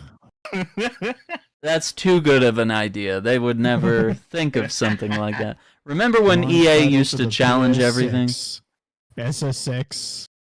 Oh my god. Yeah. Or Tricky Remastered. Yeah. Tricky Remastered. Yeah. That would be a banger idea. But instead, they'll probably just reveal a new Battlefield. That's already coming out. Yeah, it's already on the way. We know it's happening. But yeah, back to basics, reinventing what made the series great. I hope so. Yeah. Because they said that with 42, so I don't know. Yeah. You can only use that excuse so many times where you're like, all right, guys. One more. You messed this up. You're dead. No, we heard you this time. No, please. You're dead. It looks like Player's Voice opens round 1 December 2nd, round 2 December 5th, and round 3 December 9th. So we'll be doing the Player's Voice, which are specifically only for nominees that are for the players to vote. There's no jury impact on those. Yeah. So that'll be cool. I wanted that to be live, though.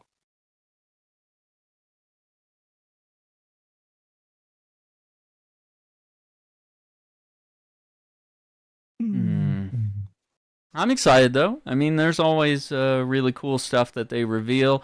There's always at least something cool that they show. Yeah, Crimson Desert even. I'm glad we've seen an update to more gameplay on that because they showed it a few years ago and I was getting a little concerned and then they showed it at Summer Game Fest. Oh. Yeah, you remember that one? That's the one. I wasn't going to say Crimson Desert. The other thing that I want like more footage for is I want footage and a release date for Dune Awakening. Yeah. Actually, that wouldn't be unusual. That's not that far out of scope to happen. Yeah.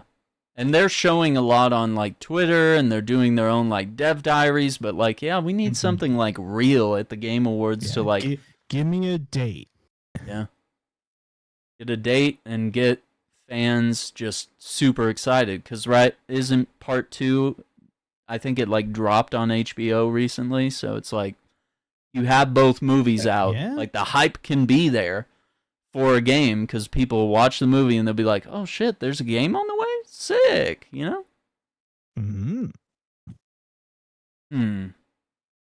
That's a good one for sure. But yeah, Crimson Desert. It was good to see more on that and know that it's still alive and well.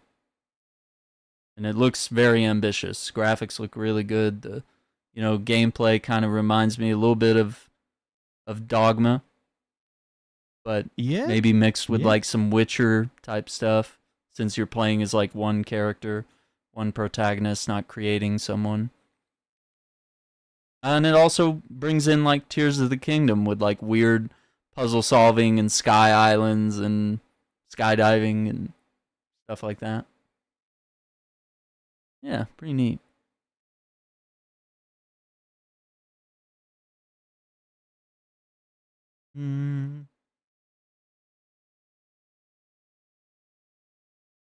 Lots of exciting reveals. I also hope that they handle the show a little better. I think we've had a few years like with Christopher Judge where he just ran away with the longest speech ever, and then there were like other devs that kind of got like snubbed. They were like, all right, play him off, and then you had the obviously the sign that was like, please wrap it up. I just hope they give people time. I mean, I understand it's a show with commercials and ads and trailers, and that's the major appeal for most people. But I think what DICE and all the other award shows do is they focus more on the art, and they let the people talk.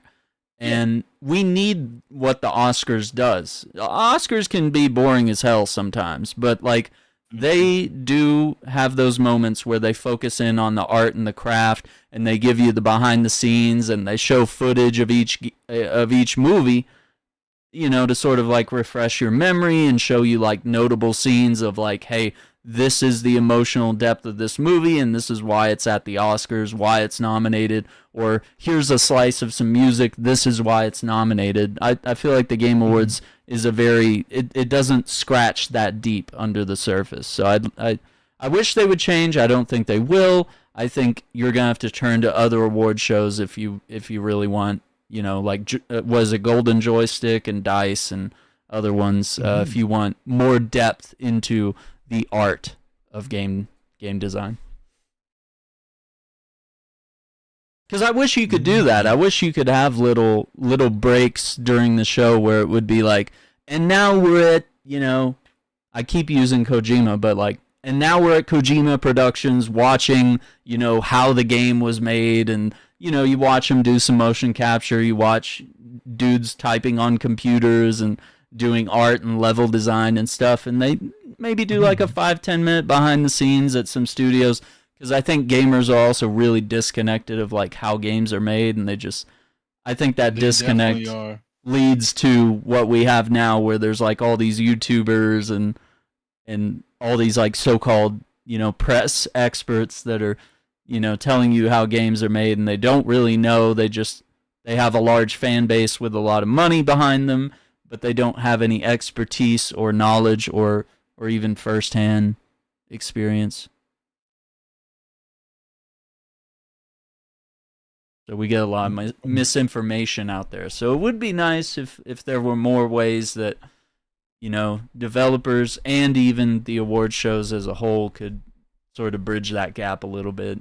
To be like, hey, you know, adding a new weapon to Space Marine, it's not as easy as you think. You know, making Wolverine or a Spider-Man 3, like the reason why we're not getting Spider-Man 2 DLC, like this is how long it takes and how far ahead of time you have to plan. And when your studio gets hacked, like this is what happens, right? Like things get ruined, things get put on the back burner, or decisions get changed, you know?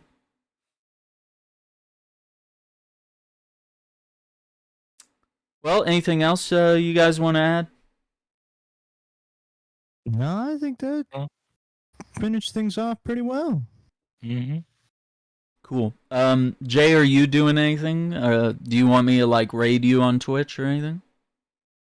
And like, it's kind of you gonna play some games, or you're logging off?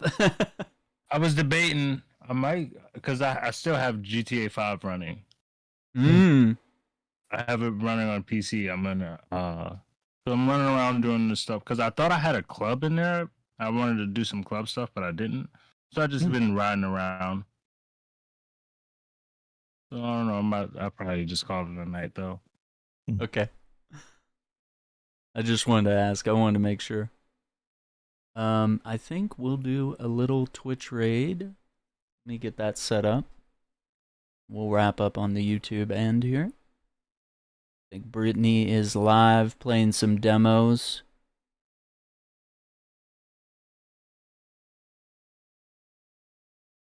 Yeah, right there.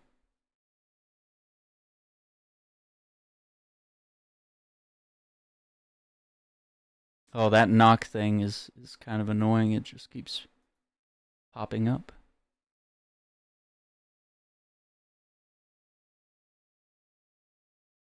Okay, gamers. I'm very thankful that everyone chimed in. Welcome all of you that came in the chat and shared your opinions, various games and movies and stuff that we talked about through the Game Awards. I want to thank our panelists here that kept everything. We weren't like screaming or shouting at each other, you know. It's all pretty. Even if we disagreed on categories, it I think it was all very respectful, and I think we had some really deep discussion. I do wish we had someone to further explain the metaphor thing, but I think overall we had a really broad group of gamers here to give you a general experience of what most games were like, and I think it was worthwhile. So I want to thank you both for joining us tonight. No problem. Yeah, man. Yeah, I'm glad we did it, man, because that makes it so much better than just me ranting about it. So, all right. So we're gonna wrap it up, gamers. Don't forget to hit that like button. You can check out jstar0420 over on Twitch, twitch.tv/jstar0420, and Acting Relic is also on Twitch under that name, and also on YouTube over there under the same name. We'll see you next time. Take care. Be safe. And look forward to some live coverage of the Game Awards to see if we're right about it. We'll have to get the panel back together for that one. Mm-hmm.